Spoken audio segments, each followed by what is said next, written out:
सो कहो टल गुर सेवियै, अहनिस सहज सुभाए। दर्शन परसै गुरु कै, जन्म मरण दुख जाय। होवै सिबत खसामदी, नूर अरसों कुरसों झट्टीऐ। तुद डिठै सच्चे पातशाह, महल जन्म जन्म दी कट्टी है। सजन सच्चा पातशाह, सिर साहां देशा। जिस पास बैठिया सोही है, सबना दा वेसा। वाहिगुरु जी पैरों बाणी कबीर जियो की। जब लग मेरी मेरी करै, तब लग काज एक नहीं सरै। जब लग मेरी मेरी करै, तब लग काज एक नहीं सरै। जब मेरी मेरी मिट जाए, तब प्रभ काज सवारह आए। ऐसा ज्ञान विचार मना, हर की ना सिमरो दुख भंजना। रहाओ जब लग सिंह रह बन माहे, तब लग बन फूले ही नाही। जब ही सियार सिंह को खाए, फूल रही सगली बन राए। जीतो बूढ़े हारो तिरै, गुर प्रसादी पार उतरै। दास कबीर कहे समझाए, केवल राम रहो लिवलाए। जीतो बूढ़े हारो तिरै, गुर प्रसादी पार उतरै। दास कबीर कहे समझाए, केवल राम रहो लिवलाए। वाहिगुरु जी का खालसा, वाहिगुरु जी की फतेह। सर्ब सुखां दे दाते सतगुरु, चवर छत्र तखत दे मालक, बाणी दे बोहित अते ब्रह्म ज्ञान दे सागर, ਸਾਹਿਬ ਸ੍ਰੀ ਗੁਰੂ ਗ੍ਰੰਥ ਸਾਹਿਬ ਜੀ ਦੀ ਪਾਵਨ ਪਵਿੱਤਰ ਹਜ਼ੂਰੀ ਵਿੱਚ ਸੁਭਾਈਮਾਨ ਗੁਰਬਾਣੀ ਕੀਰਤਨ ਦੇ ਰਾਹੀਂ ਪਰਮ ਪਿਤਾ ਵਾਹਿਗੁਰੂ ਜੀ ਦੇ ਪਿਆਰ ਦਾ ਆਨੰਦ ਮਾਣ ਰਹੇ ਗੁਰੂ ਸਵਾਰੇ ਸਤਸੰਗੀ ਜਨੋ, ਵਾਹਿਗੁਰੂ ਜੀ ਦੀ ਬਖਸ਼ਿਸ਼ ਹੋਈ ਹੈ ਜੋ ਇਸ ਭਾਗ ਘੜੀਆਂ ਸਾਨੂੰ ਅੰਮ੍ਰਿਤ ਵੇਲੇ ਪ੍ਰਾਪਤ ਹੋਈਆਂ ਨੇ। ਗੁਰੂ ਹਜ਼ੂਰੀ ਵਿੱਚ ਬੈਠ ਕੇ ਹਰਜਸ ਸਰਵਣ ਕਰਨ ਦਾ ਇਹ ਸਮਾਂ ਪ੍ਰਾਪਤ ਹੋਇਆ ਹੈ। ਗੁਰਬਾਣੀ ਕੀਰਤਨ ਤੋਂ ਉਪਰੰਤ ਜੋ ਹਰ ਰੋਜ਼ ਆਪ ਜੀ ਗੁਰਬਾਣੀ ਵਿਚਾਰ ਸਰਵਣ ਕਰਦੇ ਹੋ, ਉਸ ਦੇ ਨਾਲ ਸੰਬੰਧਿਤ ਸਤਿਗੁਰੂ ਜੀ ਦੇ ਇਹ ਪਾਵਨ ਬਚਨ ਜੋ ਬਾਬਾ ਕਬੀਰ ਸਾਹਿਬ ਜੀ ਦੇ ਉਚਾਰਨ ਕੀਤੇ ਹੋਏ ਨੇ, ਭੈਰੋਂ ਰਾਗ ਵਿੱਚੋਂ ਆਪ ਜੀ ਸਰਵਣ ਕਰ ਰਹੇ ਸੀ। ਭਗਤ ਕਬੀਰ ਸਾਹਿਬ ਜੀ ਅੱਜ ਦੇ ਇਸ ਮੁੱਖ ਵਾਕ ਦੇ ਰਾਹੀਂ ਮਨੁੱਖ ਨੂੰ ਸਮਝਾ ਰਹੇ ਨੇ ਕਿ ਮਨਾ तो ठीक है कि दुनियावी तौर पर बहुत सियाना है, चलाक हैं, चतुर हैं,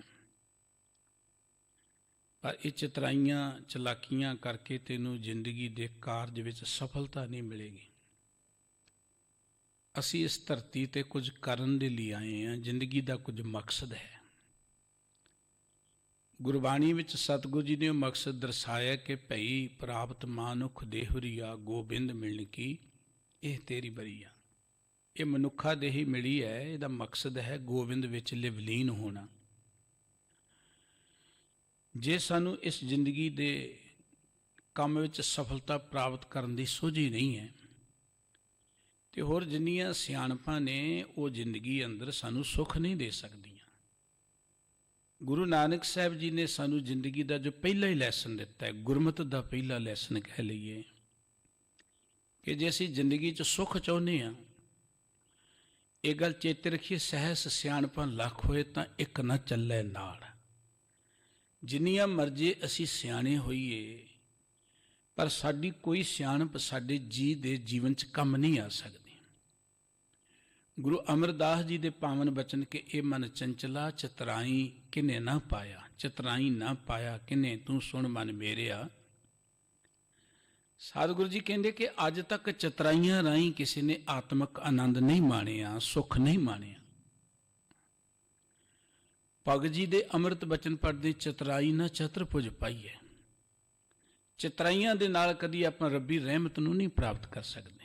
ਸਿਆਣੇ ਹੋਣਾ ਬਹੁਤ ਚੰਗੀ ਗੱਲ ਹੈ, ਪਰ ਇਹਨਾਂ ਸਿਆਣਪਾਂ ਦੇ ਆਸਰੇ ਤੇ ਜੇਕਰ ਕੋਈ ਮਨੁੱਖ ਕਹੇ ਕਿ ਮੈਂ ਜ਼ਿੰਦਗੀ ਦੇ ਜੋ ਅਸਲੀ ਮਾਰਗ ਉਹਨੂੰ ਛੱਡ ਕੇ ਸਿਆਣਪਾਂ ਦੇ ਨਾਲ ਹੀ ਸੁੱਖ ਪ੍ਰਾਪਤ ਕਰ ਲਵਾਂ, ਕਿ ਉਹ ਮਨੁੱਖ ਦਾ ਭਰਮ ਹੈ। ਵੱਡੇ ਵੱਡੇ ਸਿਆਣੇ ਇਸ ਧਰਤੀ ਤੇ ਹੋ ਗੁਜ਼ਰੇ ਨੇ ਜੋ ਜ਼ਿੰਦਗੀ ਦੀ ਬਾਜੀ ਹਾਰ ਗਏ। ਸਾਹਿਬ ਜੀ ਕਹਿੰਦੇ ਕਿ ਜ਼ਿੰਦਗੀ 'ਚ ਕਿਸੇ ਗਿਆਨ ਦੀ ਲੋੜ ਹੈ। ਸਾਡੀਆਂ ਸਿਆਣਪਾਂ ਸਾਡੇ ਦੁਨਿਆਵੀ ਕੰਮਾਂ 'ਚ ਮਦਦਗਾਰ ਬਣ ਸਕਦੀਆਂ ਨੇ, ਸਿਆਣਪ ਹੋਣੀ ਚੰਗੀ ਗੱਲ ਹੈ, ਪਰ ਜਿਸ ਮਨੁੱਖ ਨੂੰ ਜ਼ਿੰਦਗੀ ਦਾ ਗਿਆਨ ਨਹੀਂ ਹੈ ਉਹਨੂੰ ਤੇ ਮੂਰਖ ਕਿਹਾ ਗੁਰਬਾਣੀ ਦੇ ਅੰਦਰ, ਉਸ ਨੂੰ ਘੋਰ ਮੂਰਖ ਗਵਾਰ ਕਿਹਾ ਹੈ। ਕੱਲ ਗੁਰੂ ਕਾ ਬਚਨ ਆਪਾਂ ਸਰਵਣ ਕਰ ਰਹੇ ਸਾਂ ਕਿ ਇਹ ਗਵਾਰ ਮੂਰਖ ਮਨ। ਭਗਤ ਜੀ ਕਹਿੰਦੇ ਜ਼ਿੰਦਗੀ 'ਚ ਸਾਨੂੰ ਉਹ ਗਿਆਨ ਚਾਹੀਦਾ ਹੈ ਜਿਹਦੇ ਰਾਹੀਂ ਅਸੀਂ ਜ਼ਿੰਦਗੀ ਦਾ ਸੁੱਖ ਮਾਣ ਸਕੀਏ। ਬਾਹਰਲੀਆਂ ਸਿਆਣਪਾਂ ਸਾਨੂੰ ਦੁਨਿਆਵੀ ਤੌਰ ਤੇ ਕੋਈ ਸਫਲਤਾ ਦੇ ਸਕਦੀਆਂ ਨੇ, ਬਾਹਰਲੀਆਂ ਕਿਤਾਬਾਂ ਸਾਨੂੰ ਦੁਨਿਆਵੀ ਚਲਾਕੀਆਂ ਸਿਆਣਪਾਂ ਸਿਖਾ ਸਕਦੀਆਂ ਨੇ, ਦੁਨੀਆ ਦੀਆਂ ਕਿਤਾਬਾਂ ਸਾਨੂੰ ਜ਼ਿੰਦਗੀ 'ਚ ਦੁਨਿਆਵੀ ਧਨ ਕਿਵੇਂ ਕਮਾਉਣਾ ਇਹ ਸਿਖਾ ਸਕਦੀਆਂ ਨੇ, ਪਰ ਆਤਮਿਕ ਧਨ ਕਿਵੇਂ ਕਮਾਉਣਾ ਹੈ ਇਹ ਤਾਂ ਦੁਨਿਆਵੀ ਸਿਆਣਪਾਂ ਨਹੀਂ ਸਿਖਾ ਸਕਦੀਆਂ। ਉਹਦੇ ਲਈ ਕੋਈ ਗਿਆਨ ਲੈਣਾ ਪਏਗਾ, ਔਰ ਸਤਿਗੁਰੂ ਜੀ ਨੇ ਗੁਰਬਾਣੀ 'ਚ ਵਾਰ-ਵਾਰ ਸਾਨੂੰ ਗਿਆਨ ਲੈਣ ਦੀ ਪ੍ਰੇਰਣਾ ਕੀਤੀ ਹੈ। ਭਗਤ ਜੀ ਕਹਿੰਦੇ ਕਿ ਉਹ ਗਿਆਨ ਪ੍ਰਾਪਤ ਕਰ, ਉਹ ਜ਼ਿੰਦਗੀ ਦੀ ਉਹ ਜਾਣਕਾਰੀ ਪ੍ਰਾਪਤ ਕਰ, ਉਹ ਸੋਝੀ ਪ੍ਰਾਪਤ ਕਰ ਜਿਹਦੇ ਰਾਹੀਂ ਤੈਨੂੰ ਸੁੱਖ ਮਿਲੇ। ਉਹ ਗਿਆਨ ਮਿਲਦਾ ਗੁਰੂ ਪਾਸੋਂ।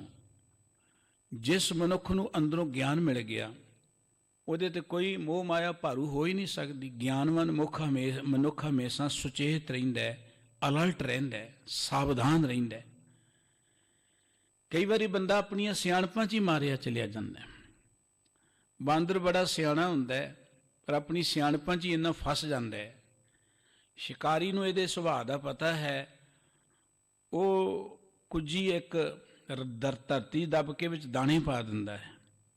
ਦਾਣਿਆਂ ਦੇ ਲਾਲਚ ਬਾਂਦਰ ਆਉਂਦਾ ਹੈ, ਮੁੱਠ ਭਰ ਲੈਂਦਾ ਹੈ, ਮੁੱਠ ਛੱਡਣੀ ਨਹੀਂ ਚਾਹੁੰਦਾ। ਕੁੱਜੀ ਦਾ ਮੂੰਹ ਤੰਗ ਹੁੰਦਾ ਹੈ, ਉਹ ਸ਼ਿਕਾਰੀ ਦੇ ਢਹਿ ਪਰ ਚੜ ਜਾਂਦਾ ਹੈ। ਭਗਤ ਜੀ ਦੇ ਬਚਨ ਕਿ ਮਰਕਟ ਮੁਸ਼ਟ ਅਨਾਜ ਕੀ ਲੀਨੀ ਹਾਥ ਪਸਾਰ, ਮਨ ਬੌਰਾ ਰੇ ਛੂਟਨ ਕੋ ਸੈਸਾ ਭਰਿਓ, ਨਾਚਿਓ ਘਰ ਘਰ ਬਾਹਰ ਮਨ ਬੌਰਾ ਰੇ। ਜਿਵੇਂ ਉਹ ਮਰਕਟ ਕਹਿੰਦੇ ਨੇ ਬਾਂਦਰ ਨੂੰ ਆਪਣੀ ਸਿਆਣਪ ਤੇ ਲੋਹ ਵਿੱਚ ਆ ਕੇ ਉਹ ਕੁੱਜੀ 'ਚੋਂ ਦਾਣੇ ਕੱਢਦਾ ਫਸ ਜਾਂਦਾ ਹੈ। ਮਨੁੱਖ ਵੀ ਆਪਣੀਆਂ ਸਿਆਣਪਾਂ 'ਚ ਪੈ ਕੇ ਨਾ ਕਿ ਸ਼ਾਇਦ ਮੈਂ ਹੁਣ ਕਿਸੇ ਨੂੰ ਪਤਾ ਨਹੀਂ ਹੈ, ਬੜੀ ਸਿਆਣਪ ਨਾਲ ਕਾਰਜ ਕਰ ਰਿਹਾ, ਉਹ ਅਜਿਹਾ ਫਸਦਾ ਕਿ ਨਿਕਲਿਆ ਨਹੀਂ ਜਾਂਦਾ। ਬਾਬਾ ਕਬੀਰ ਸਾਹਿਬ ਜੀ ਮਨੁੱਖ ਨੂੰ ਜ਼ਿੰਦਗੀ ਦਾ ਅਸਲੀ ਗਿਆਨ ਗੁਰੂ ਕੋਲੋਂ ਪ੍ਰਾਪਤ ਕਰਕੇ ਜ਼ਿੰਦਗੀ ਨੂੰ ਸੁਹੇਲਿਆ ਬਣਾਉਣ ਲਈ ਜਾਂ ਸੁਖਦਾਈ ਬਣਾਉਣ ਲਈ ਜੋ ਪ੍ਰੇਰਨਾ ਦੇ ਰਹੇ ਨੇ। ਆਓ ਆਪਾਂ ਮਿਲ ਕੇ ਭਗਤ ਜੀ ਦੇ ਇਹਨਾਂ ਅਮੋਲ ਬਚਨਾਂ ਦੀ ਵਿਚਾਰ ਸਾਂਝੀ ਕਰੀਏ।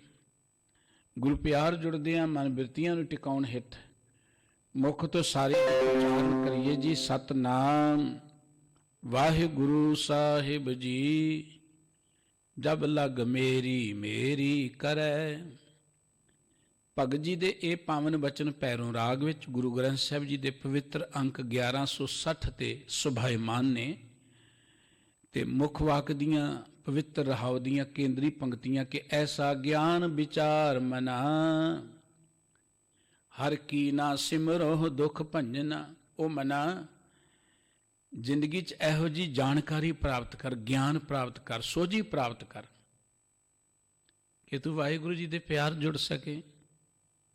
तू परमात्मा का नाम क्यों नहीं जपदा पई जिन्हें सारे दुख तेरे दूर करने ने।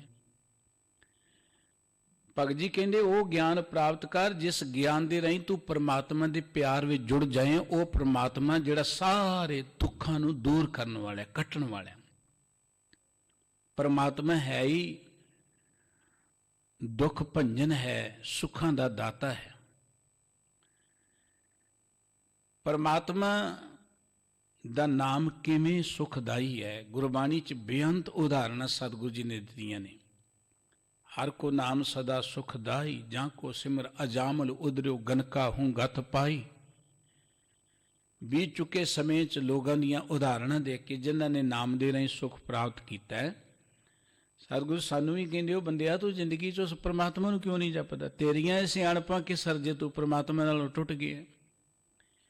ਜਿਹੜੀਆਂ ਸਿਆਣਪਾਂ ਸਾਡੇ ਅੰਦਰੋਂ परमात्मा ਦੇ ਭਰੋਸੇ ਨੂੰ ਖਤਮ ਕਰਨ, परमात्मा ਦੇ ਪਿਆਰ ਨੂੰ ਖਤਮ ਕਰਨ, ਉਹ ਸਿਆਣਪਾਂ ਹੀ ਨਹੀਂ ਦਰਅਸਲ ਉਹ ਮੂਰਖਤ ਹੈ।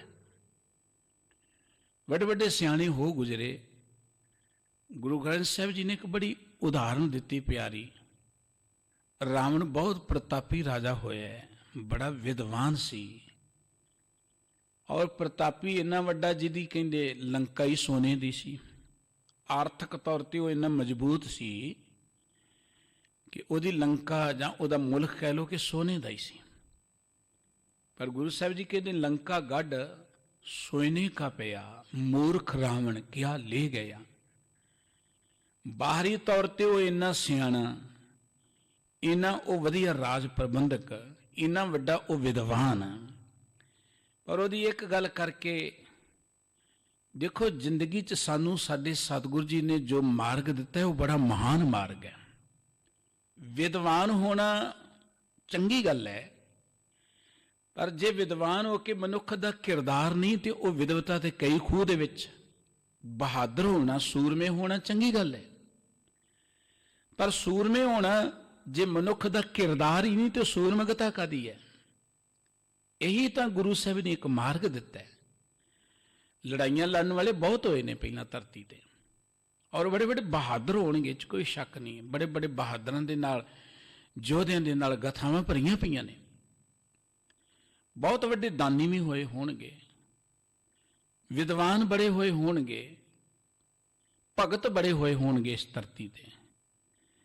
लेकिन सिपाही हुंदियां संत होना, बाहरी तौर पर धनवान होना, ज्ञानवान होना, बलवान होना, सब कुछ होना, पर उहदे नाल अंदरों एक किरदार होना, ये गल जिहड़ी है ये तुहानूं गुरु नानक दे घर च मिलेगी। एक विलखण गल है। संत दे नाल सिपाही, संत बड़े ने, सिपाही बड़े ने धरती ते, पर कुछ संत भी होए ते सिपाही भी होए, कोई विद्वान भी होए पर किरदार भी होए, कोई भगत भी होए पर सूरमा भी होए। सतगुरु साहब जी कहते कि इहो जिहा ज्ञान प्राप्त कर जिस ज्ञान राही तेरे अंदर परमात्मा का प्यार पैदा होए। रावण विद्वान सी, रावण प्रतापी राजा सी, सब कुछ सी, पर एक गलती कर गया। वो जिहड़ी रब्बी रजा अनुसार नहीं है, जिहड़ी रब नूं प्रवान नहीं है। असीं तो कहने देखो जी इन्ना कुछ किया जी आ कर लिया की है। एक गलती कर गया वो सी कि किसी दी इस्त्री नूं वो उठा के लै गया। हालांकि भावें उन्हें उहदी बेइज्जती नहीं की, हालांकि उन्हें उहदे ते बुरी नज़र नाल हाथ नहीं उठाया, लेकिन इस एक गलती करके एडे वड्डे विद्वान नूं, एडे वड्डे प्रतापी राजे नूं गुरबाणी ने गल कही मूर्ख रावण क्या ले गया। मूर्ख कहता। बाबा कबीर साहब जी कहते कि तू बाहरों बहुत सियाणा है, तू बड़ा विद्वान है, पर जिंदगी का वो ज्ञान प्राप्त करना जिदे राही तू परमात्मा दे प्यार जुड़ सके। वो परमात्मा ही दुखों नूं कट्टण वाला है। किसी धन ने दुख नहीं कट्टना, किसी राज ने दुख नहीं कट्टना, किसी सियाणप दे नाल दुखों तो मुक्त नहीं हो सकता। दुखों तो मुक्त होने का इको एक तरीका है, वो परमात्मा का प्यार, परमात्मा का प्यार। परमात्मा दे प्यार दा अर्थ ये नहीं कि सब कुछ छड्ड के कोई वखरा हो के कहे जी मैं हुण माला जप रहा परमात्मा दा प्यार। कोई जपदा है भागां वाला है, लेकिन परमात्मा दे प्यार दा अर्थ है कि तू दुनियावी तौर ते बहुत वड्डी राज भाग दा मालक है, पर यह कुछ हुंदियां तेरे अंदर एक निमरता होए, प्यार होए कि राज परमात्मा दा है, मेरा नहीं, मेरी तो एक ड्यूटी, यह है परमात्मा दा प्यार। तू बहुत वड्डा बलवान है, पर बलवान दियां तेरे अंदर एक भावना रहे कि बल ते वाहिगुरु दा दिता है, मैनू ये बल मनुखता दी सेवा लई दिता है, यह है परमात्मा दा प्यार। बहुत वड्डा विद्वान है, पर विद्वान हुंदियां ये ख्याल रहे कि ये वाहिगुरु जी ने विद्वता मैनू मनुखता दे भले दी दिती है, लोकां नू लुट्टण लई नहीं दिती, लोकां नू गुमराह करन लई नहीं दिती। बड़े विद्वान ने जिन्हां ने केवल चंद छिल्लड़ां दी खातर वो कुछ लिखना शुरू करता जिहदे नाल समाज तबाही वल चल गया। बड़े विद्वान ने जिहड़े अपनियां इन्हां विद्वतां नू केवल पैसे कमाउण लई ही वरतदे ने, पैसे कमाउण लई वो अपनी विद्वता दा मुੱਲ पाउंदे ने। बड़े बड़े कलाकार ने, पर वो कला रब दी दित्ती दात नहीं समझदे, वो सोचदे साडी कला है ते इहदा असीं मुੱਲ पाउणा है।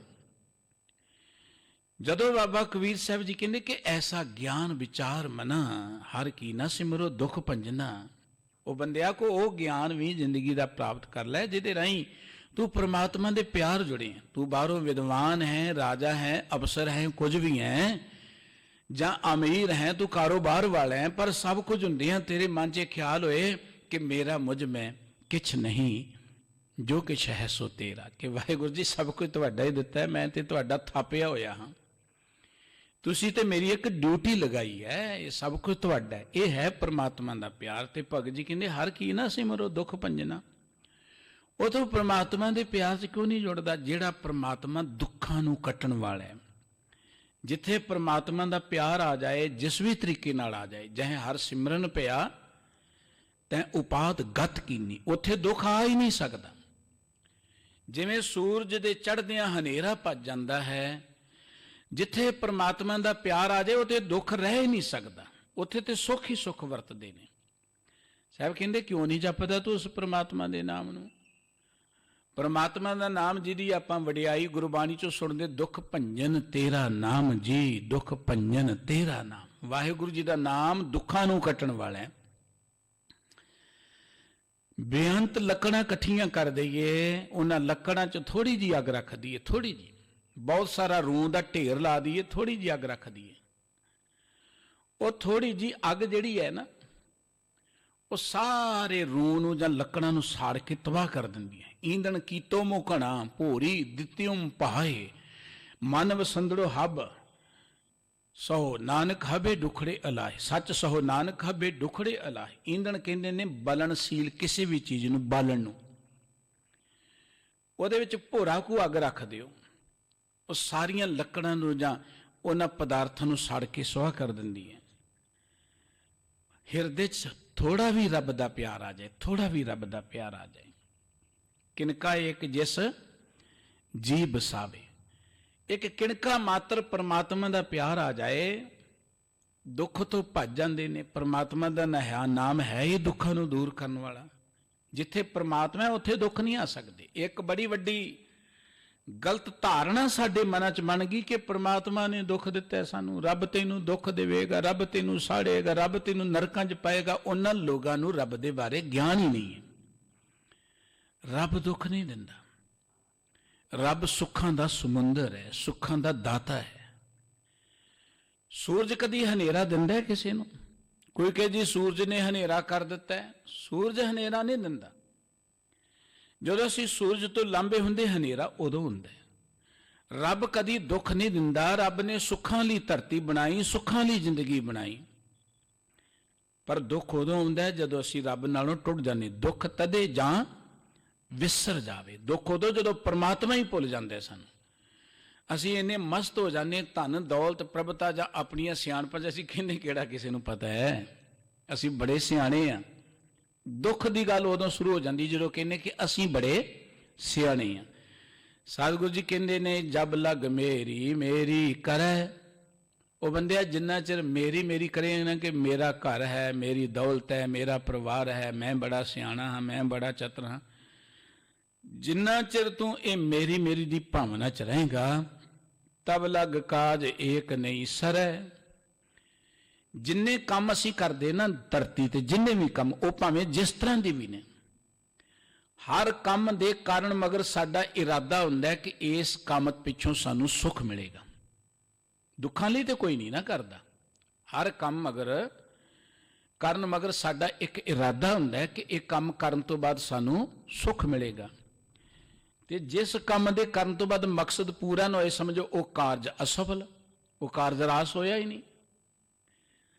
ਭਗਤ ਜੀ ਕਹਿੰਦੇ ਜਿੰਨਾ ਚਿਰ ਮੇਰੀ ਮੇਰੀ ਵਿੱਚ ਰਹਿ ਕੇ ਕੰਮ ਕਰੇਗਾ, ਉਹ ਕੰਮ ਭਾਵੇਂ ਜਿੰਨਾ ਮਰਜ਼ੀ ਵਧੀਆ ਕਿਉਂ ਨਾ ਹੋਏ, ਉਹ ਕੰਮ ਭਾਵੇਂ ਮਾਲਾ ਫੇਰਨ ਵਾਲਾ ਕਿਉਂ ਨਾ ਹੋਵੇ, ਉਹ ਕੰਮ ਭਾਵੇਂ ਸੇਵਾ ਕਰਨ ਵਾਲਾ ਕਿਉਂ ਨਾ ਹੋਵੇ, ਉਹ ਕੰਮ ਭਾਵੇਂ ਬਾਹਰੋਂ ਰੱਬ ਦੀ ਬੰਦਗੀ ਵਾਲਾ ਜਾਂ ਕੋਈ ਵੀ ਹੋਵੇ, ਜਿੰਨਾ ਚਿਰ ਮੇਰੀ ਦੀ ਭਾਵਨਾ ਹੈ ਕਿ ਮੈਂ ਕਰਦਾ, ਮੈਂ ਸਿਆਣਾ ਬੰਦਿਆ, ਉਹਨਾਂ ਚਿਰ ਚੇਤੇ ਰੱਖੀ ਤਬ ਲਗ ਕਾਜ ਏਕ ਨਹੀਂ ਸਰੈ। ਉਹਨਾਂ ਚਿਰ ਤੇਰੀ ਆਤਮਿਕ ਜ਼ਿੰਦਗੀ ਦਾ ਕੋਈ ਕਾਰਜ ਰਾਸ ਨਹੀਂ ਹੋਣਾ, ਤੈਨੂੰ ਸੁੱਖ ਨਹੀਂ ਮਿਲਣਾ।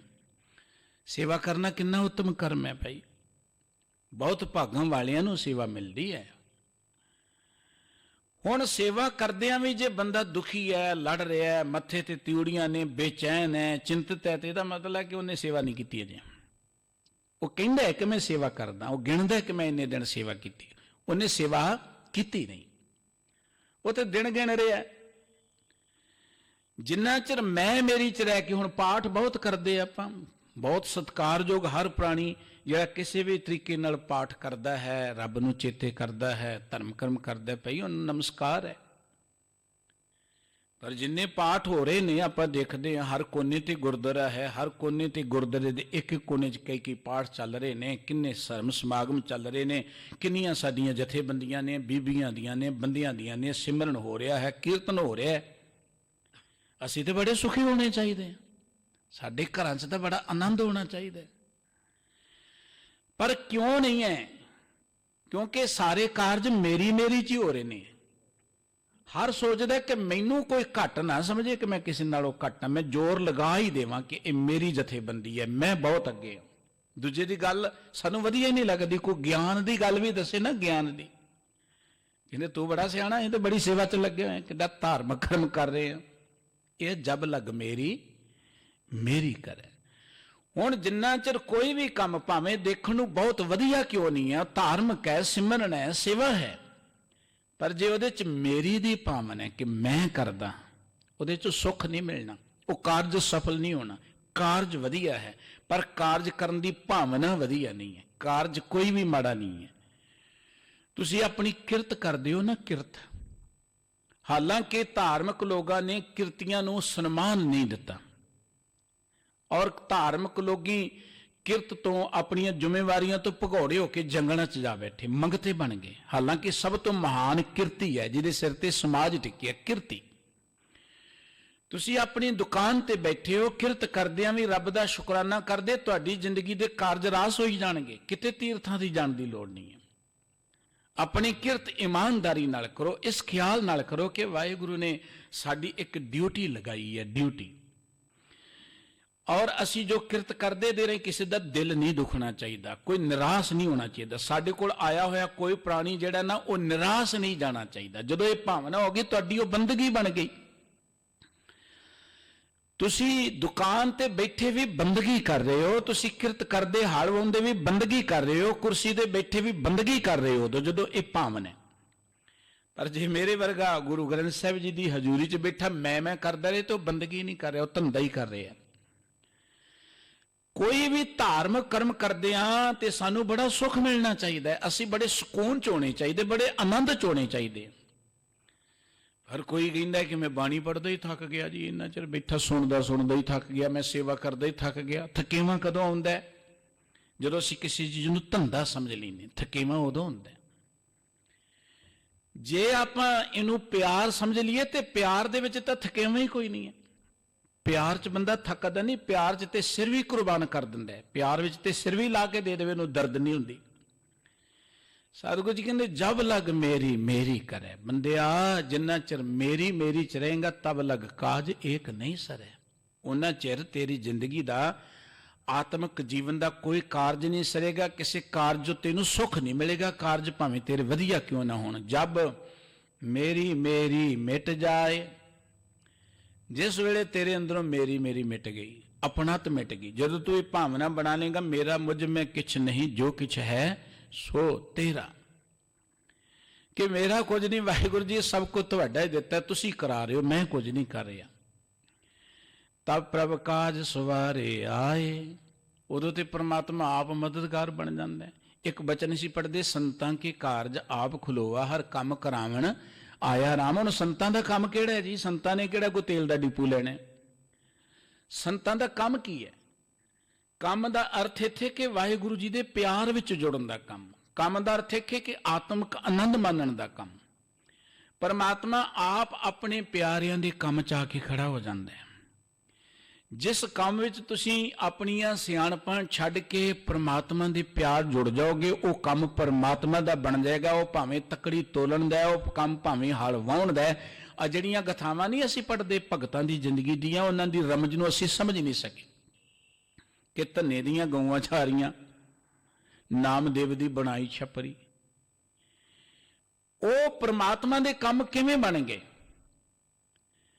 हुण परमात्मा ते आकार नहीं है, परमात्मा ते आकार नहीं है, पर जिहड़ा मनुख परमात्मा दे भरोसे च रहिंदा है, परमात्मा दी जिंदगी च इहो जिहे स्वब बनाउंदा, पकने ते रब ने ही काम करता, साडी ते कोई समर्था नहीं सी। रब इहो जिहे स्वब बना दिंदा है, रब इहो जिहे ढो ढुका दिंदा है कि जिस काम नूं असीं सोचदे भी नहीं, वो काम ऐटोमैटिकली बनदे, स्वब इहो जिहे बन जांदे, साधन इहो जिहे बन जांदे ने। यह है परमात्मा आप काम सवारदा है। परमात्मा तुहानूं सूझ, परमात्मा तुहानूं साधन, परमात्मा तुहानूं मौके, परमात्मा तुहानूं इहो जिहियां अपरच्युनिटियां दिंदा है, स्वब दिंदा है कि तुसीं जिंदगी अंदर खुश हो जांदे हो। परमात्मा इस तरीके नाल मदद करदा है। आपां कहने भी आस नहीं को आते, कुदरती दा जिहा ही लग गया, स्वब जिहा बन गया, फलाना बंदा आ गया तो कम रास हो गया। ये स्वब परमात्मा हर मनुख की जिंदगी च बनाउंदा है। परमात्मा इन्हां तरीकिਆਂ नाल साडे अंदर एक हौसला, साडे अंदर एक उच्ची सोच पैदा करना चाहुंदा है। जिहड़ा असीं बचन पढ़दे हैं ना कि अनक विधि समझावो, अनेकां तरीकिਆਂ नाल परमात्मा सानूं समझाउणा चाहुंदा है कि बंदिया तू घबरा ना, मैं तेरे नाल हां, घबरा ना। पर बंदा समझदा ही नहीं है। मैं किते काम च फस गया, पर कुदरती कारज रास आ गया, मैं कहना लै भी रब सोभी गल बन गई, रब सोभी बन गई, कोई साधन नहीं सी काम बनता, बन गया। पर वो जिहड़ा रब स्वब है ना, वो सानू एक मैसेज है, सुनिया है कि बंदिया जे तू वाकिया रब दे प्यार रहे तो तेरे स्वब बनते ही रहणगे, तू रब दा शुकराना कर। सियाणे कहंदे ने जे रब दा शुकराना करना आ जाए, रब तुहाडी जिंदगी च शुकराने दे मौकिਆਂ ਦੀ कमी नहीं आउण देवेगा। शुकराना करना आ जाए, पर सानू तो हंकार आ जांदा, काम हो गया, फिर तो असीं भुल ही जाने दूजिਆਂ ਨੂੰ। साहब कहंदे जदों अंदरों मैं मेरी मिट गई, तब प्रभ काज सवारे आए। उदों परमात्मा ही तुहाडे कारज रास करी जाएगा। मैं मेरी छड़ दिओ, कारज करो कि वाहिगुरू जी ने साडी ड्यूटी लगाई है, ते जे इस भावना नाल कारज करोगे परमात्मा आप कारज करेगा। बाबा कबीर साहब जी कहते ऐसा ज्ञान विचार मना, हर की ना सिमरो दुख भंजना। मेरे मना को इहो जिहा ज्ञान भी सिख लै जिंदगी च कि मैं मेरी नूं छड्ड के तू परमात्मा दे प्यार जुड़ जा, इहो जिहा ज्ञान सिख लै। तू परमात्मा नूं क्यों नहीं चेते करदा? जिहड़ा परमात्मा दुखां नूं दूर करन वाला है, जिहड़ा परमात्मा जिंदगी सुख देण वाला है, जिहदे घर च है ही सुख है, उहनूं क्यों नहीं चेते करदा तू? भगत जी ने बड़ी प्यारी उदाहरण दी, रहाओ जब लग सिंह रह बन माहे, तब लग बन फूल ही नाहे। जंगल विच शेर होए ना, ते ओ जंगल दे विच रौनक की होनी जिथे शेर होएगा। उथों निक्के मोटे जिहड़े ने पशु पंछी जिहड़े होते उदां ही खत्म करी जाएगा। शेर होए जिस जंगल दे विच, उत्थे तुसीं जाओ ना, डरावना जिहा एरिया हुंदा है, हड्डियां ही खिलरियां हुंदियां ने, किते उन्हें खा खा के जानवरां नूं मारिया हुंदा है, उजाड़ हुंदी है उस जंगल दे विच जिथे शेर होए। जिस मनुख दे अंदर हंकार है, हंकार शेर दी न्याई है। जिस मनुख के अंदर हंकार है, भावें उन्हें चिट्टे कपड़े पाए ने, भावें वो धर्म स्थान पर बैठा है, भावें धार्मिक रुतबे ते बैठा है, भावें उन्हें माला गल च भी पाई है, हाथ भी फड़ी हुई है, जिस मनुख के अंदर किसी भी तरीके नाल हंकार है, जिवें जिथे शेर रहे तब लग मन फूले ही नाही, उन्ना चिर जंगल विच रौनक नहीं रह सकती। जिथे शेर होए जंगल विच होर जीव जंतु जड़े ने, पशु पंछी जड़े ने, वो खुश नहीं रह सकते, वो जंगल प्रफुल्लित नहीं हो सकता जिथे शेर होएगा। जिस मनुख के अंदर हंकार होएगा उस मनुख के अंदर आत्मक गुण नहीं प्रफुल्लित होणगे, उस मनुख के अंदर उजाड़ होएगी। जिस मनुख के अंदर अहंकार होएगा वो मनुख का अंदर डरावना होएगा। जिथे शेर होएगा वो इलाका डरावना हुंदा है, जिथे शेर होए वो डरावना हुंदा है, भयभीत इलाका हुंदा है। जिन्ना चिर मनुख के अंदर हंकार दा शेर है उन्ना चिर मनुख के अंदर कोई आत्मक गुण प्रफुल्लित हो ही नहीं सकता। बसंत राग शुरू होने कुछ दिनों तक वह एक प्रथम शब्द है, बसंत भी शुरू होने वाली है, बसंत राग भी शुरू होने वाला है, वह एक प्रथम शब्द है। भोलिया हौमे सुरत विसार, हौमे मार विसार गुण विच गुण लै सार, महा महा मुमार खिचड़िया सदा बसंत। गुरु नानक साहब जी का पवित्र शब्द, महा महा मुमार खिचड़िया सदा बसंत, परफड़ चित समाल सोई सदा सदा गोबिंद। भोलिया हौमे सुरत विसार, हौमे मार विचार मन, गुण विच गुण लै सार। वो कमलिया हंकार वाली बिरती छड़ दे, भोलिया हौमे सुरत विसार, हंकार वाली बिरती त्याग दे। ये गुणा तो उत्तम गुण, सारे गुणा तो श्रेष्ठ गुण सिख लै के हंकार नूं त्याग दे। हंकार नूं त्याग देगा, महा महा मुबारकी चढ़िया सदा बसंत, फिर तेनों वधाइयां होण, तेरे अंदर बसंत पैदा हो जाएगी। बसंत बहार दी रुत, कितनी खिड़ी हुई रुत होनी बसंत। जिस मनुख ने अपने अंदर अहंकार त्याग दिता उहदे अंदर बसंत पैदा हो जाती है।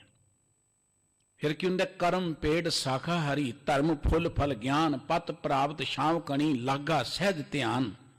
उहदे अंदर एक दरख्त पैदा हुंदा है। जिथे शेर होएगा ना वो जंगल प्रफुल्लित नहीं हो सकता, वो जंगल डरावना हुंदा है। जिथे हंकार होएगा वो मनुख का हिरदा उजाड़ हुंदा है, उजाड़। ते सतगुरु जी कहंदे ने, कर्म फेड शाखा हरी, धर्म फुल फल ज्ञान। भोलिया जे तू अपने अंदरों अहंकार वाली बिरती नूं त्याग देवेगा, ये ज्ञान प्राप्त कर लेगा अहंकार तो मुक्त होने दा, तेरे अंदर कर्म पेड़, तेरे कर्मां दा एक दरख्त बनेगा। शाखा हरी, उन्होंने वाहिगुरु जी दे सिमरन दीयां टाहणियां लगणगियां। धर्म फुल, उन्होंने धर्म का फुल लगेगा। धर्म का अर्थ चिट्टे कपड़े पाउणा नहीं है, धर्म का अर्थ धर्म स्थान पर बैठना नहीं है, जां धर्म ग्रंथ पढ़ना नहीं। धर्म का अर्थ की है कि सच बोलना मेरा धर्म है, किसी की मदद करना मेरा धर्म है, ईमानदारी वरतनी मेरा धर्म, यह धर्म है। ईमानदारी धर्म है, सच बोलना धर्म है, परोपकार करना धर्म है, इंसानियत गुण धर्म है। धर्म फुल, उन्होंने धर्म का फुल लगेगा। फल ज्ञान, फिर उन्हें एक फल लगेगा, वो ज्ञान का फल लगेगा। ज्ञान का अर्थ है कि जिंदगी की सोझी। ज्ञान ये बाहरी इंफॉर्मेशन नहीं, जिंदगी की सोझी कि मैं की लैन लिया या की करना है, मन च सोचेगा बंदा।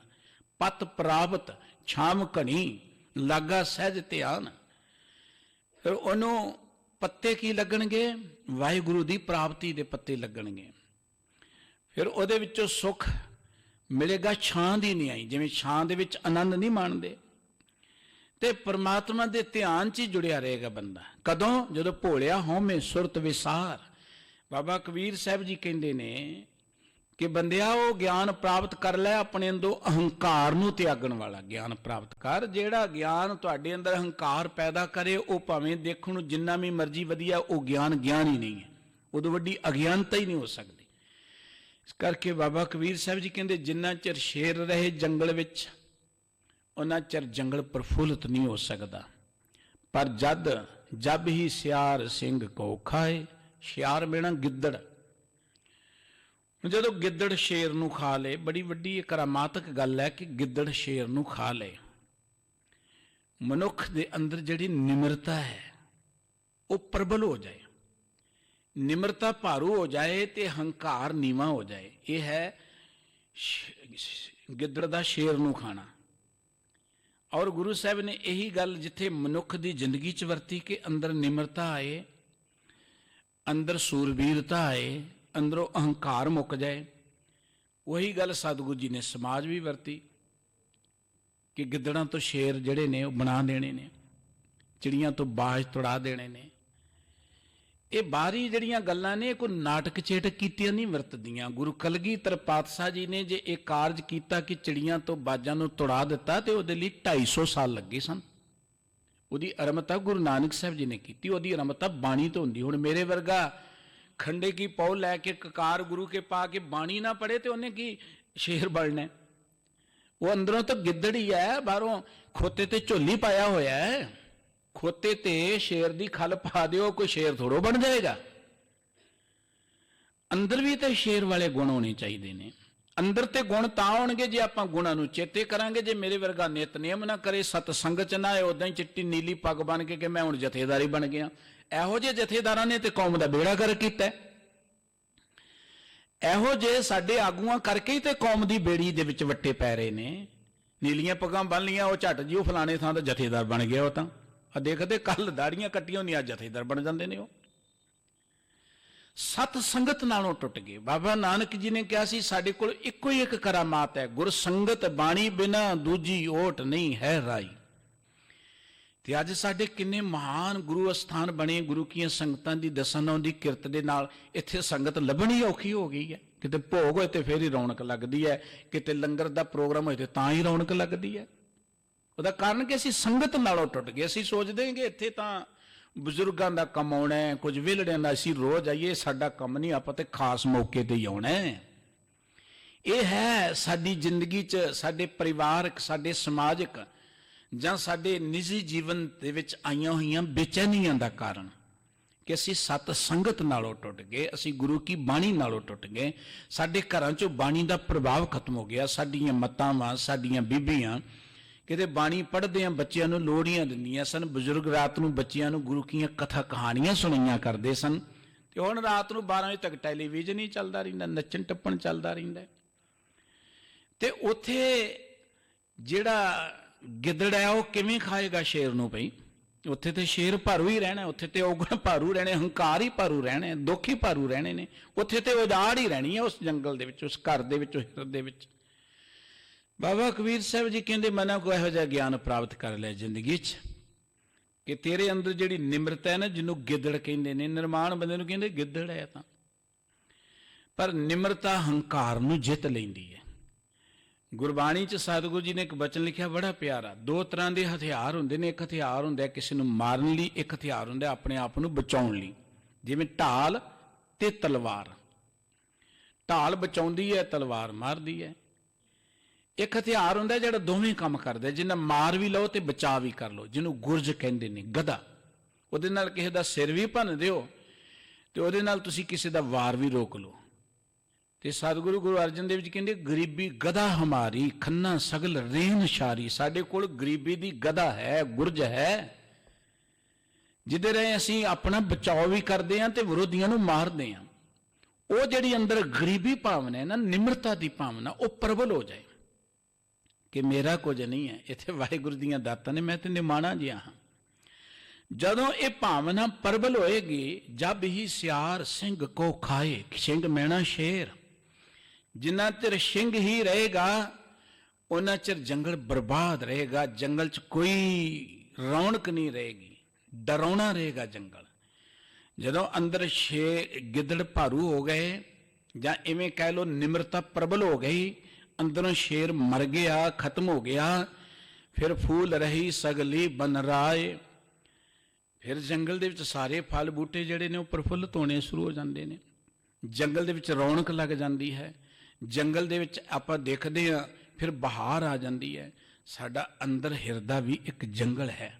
ਬਨ ਪਿਹਾਵਲੇ ਇੱਕ ਸਾਥੀ ਲੱਦਮ, ਦੁੱਖ ਹਰਤਾ ਹਰ ਨਾਮਾ।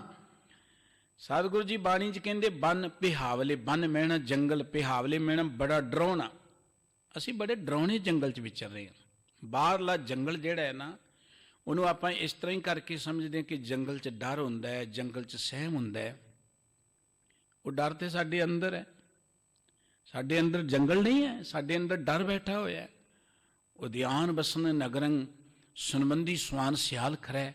ਸੈਸਕ੍ਰਿਤੀ ਸ਼ਲੋਕਾਂ ਦਾ ਇੱਕ ਬਚਨ ਕਿ ਅਸੀਂ ਤੇ ਇਹੋ ਜਿਹੇ ਥਾਂ ਤੋਂ ਵਸ ਰਹੇ ਜਿੱਥੇ ਸਾਡੇ ਅੰਦਰ ਖੋਤੇ ਵੜੇ ਹੋਏ ਨੇ, ਜਿੱਥੇ ਗਿੱਦੜ ਵੜੇ ਹੋਏ ਨੇ, ਜਿੱਥੇ ਬੜੀਆਂ ਡਰਾਉਣੀਆਂ ਚੀਜ਼ਾਂ ਵੜੀਆਂ ਹੋਈਆਂ ਨੇ। ਸਾਡੇ ਤੇ ਅੰਦਰ ਜੰਗਲ ਬਣਿਆ ਪਿਆ। ਸਾਡੇ ਅੰਦਰ ਉਹ ਦਰਖਤ ਨਹੀਂ ਉੱਗੇ ਜਿਹਨੂੰ ਕੋਈ ਫਲ ਲੱਗ ਸਕੇ, ਜਿਹਨੂੰ ਕੋਈ ਫੁੱਲ ਲੱਗ ਸਕੇ। ਇੱਥੇ ਤੇ ਕੰਡਿਆਂ ਵਾਲੇ ਦਰਖਤ ਨੇ, ਹੰਕਾਰ ਹੈ, ਈਰਖਾ ਹੈ, ਇੱਥੇ ਤੇ ਨਫ਼ਰਤ ਭਰੀ ਪਈ ਹੈ, ਇੱਥੇ ਤੇ ਲਾਲਚ ਭਰਿਆ ਪਿਆ, ਇੱਥੇ ਤੇ ਕਈ ਤਰ੍ਹਾਂ ਦੇ ਹੋਰ ਇਹੋ ਜਿਹੀਆਂ ਭਾਵਨਾ ਭਰੀਆਂ ਪਈਆਂ ਜਿਹੜੀਆਂ ਹਿਰਦੇ ਨੂੰ ਬਰਬਾਦ ਕਰਦੀਆਂ ਨੇ। ਬਨ ਪਿਹਾਵਲੇ ਇੱਕ ਸਾਥੀ ਲੱਦਮ ਦੁੱਖ ਹਰਤਾ ਹਰ ਨਾਮਾ। ਸਤਿਗੁਰੂ ਜੀ ਕਹਿੰਦੇ ਇਹੋ ਜਿਹੇ ਡਰਾਉਣੇ ਜੰਗਲ 'ਚ ਵਿਚਰਦੇ ਆ, ਸੰਸਾਰ 'ਚ ਵਿਚਰਦੇ ਆ, ਮੈਨੂੰ ਇੱਕ ਸਾਥੀ ਲੱਭ ਗਿਆ। ਉਹ ਕੌਣ ਸੀ? ਵਾਹਿਗੁਰੂ ਜੀ ਦਾ ਨਾਮ। ਇੱਕ ਸਾਥੀ ਮਿਲ ਗਿਆ।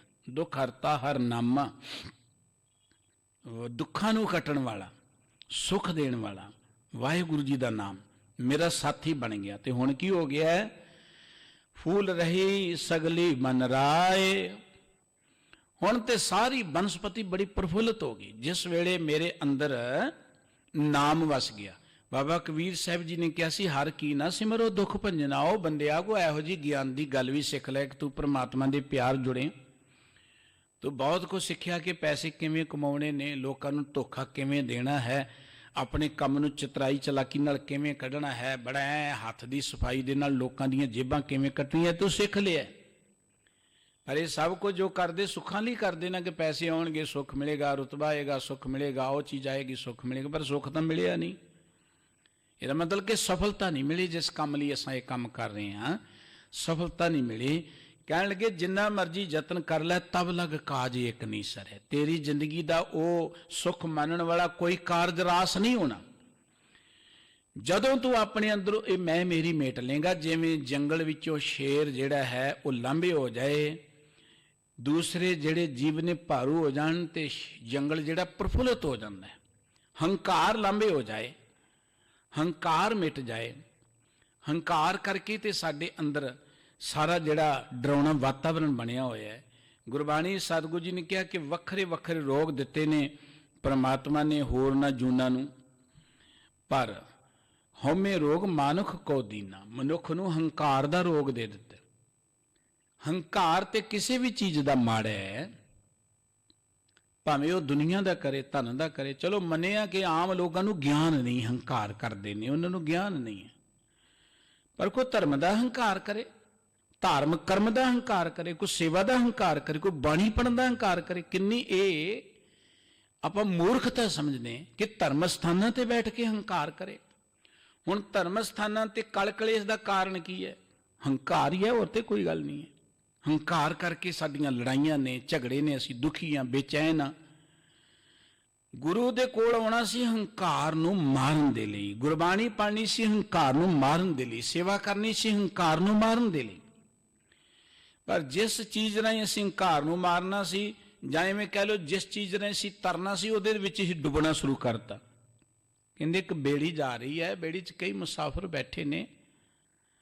ਅਚਨਚੇਤ ਮਲਾਹ ਨੇ ਕਹਿ ਦਿੱਤਾ ਵੀ ਬੇੜੀ ਜਿਹੜੀ ਹੈ ਘੁੰਮਣ ਘੇਰੀ 'ਚ ਫਸ ਗਈ ਤੇ ਡੁੱਬਣ ਦਾ ਖਤਰਾ ਹੈ। ਹਾਲਾਤ ਇਹੋ ਜਿਹੇ ਬਣ ਗਏ ਨੇ ਤੇ ਜੋ ਕੁਝ ਕਿਸੇ ਦੇ ਕਾਬੂ ਆਉਂਦਾ ਵੀ ਛਾਲਾ ਮਾਰ ਦਿਓ, ਹੱਥ ਪੈਰ ਮਾਰੋ, ਕਿਤੇ ਨਾ ਕਿਤੇ ਸਿਰੇ ਲੱਗ ਜਾਓਗੇ ਤੁਸੀਂ।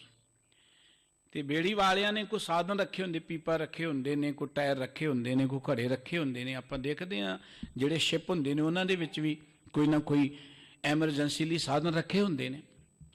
ਅਸੀਂ ਐਰੋਪਲੇਨ 'ਚ ਬੈਠਦੇ, ਉੱਥੇ ਵੀ ਐਮਰਜੈਂਸੀ ਲਈ ਆਪਾਂ ਦੇਖਦੇ ਹਾਂ, ਸਾਨੂੰ ਜੈਕਟਾਂ ਪਾਉਣ ਦੀ ਹਦਾਇਤ ਕੀਤੀ ਜਾਂਦੀ ਜੇ ਔਖਾ ਵੇਲਾ ਆ ਜਾਏ।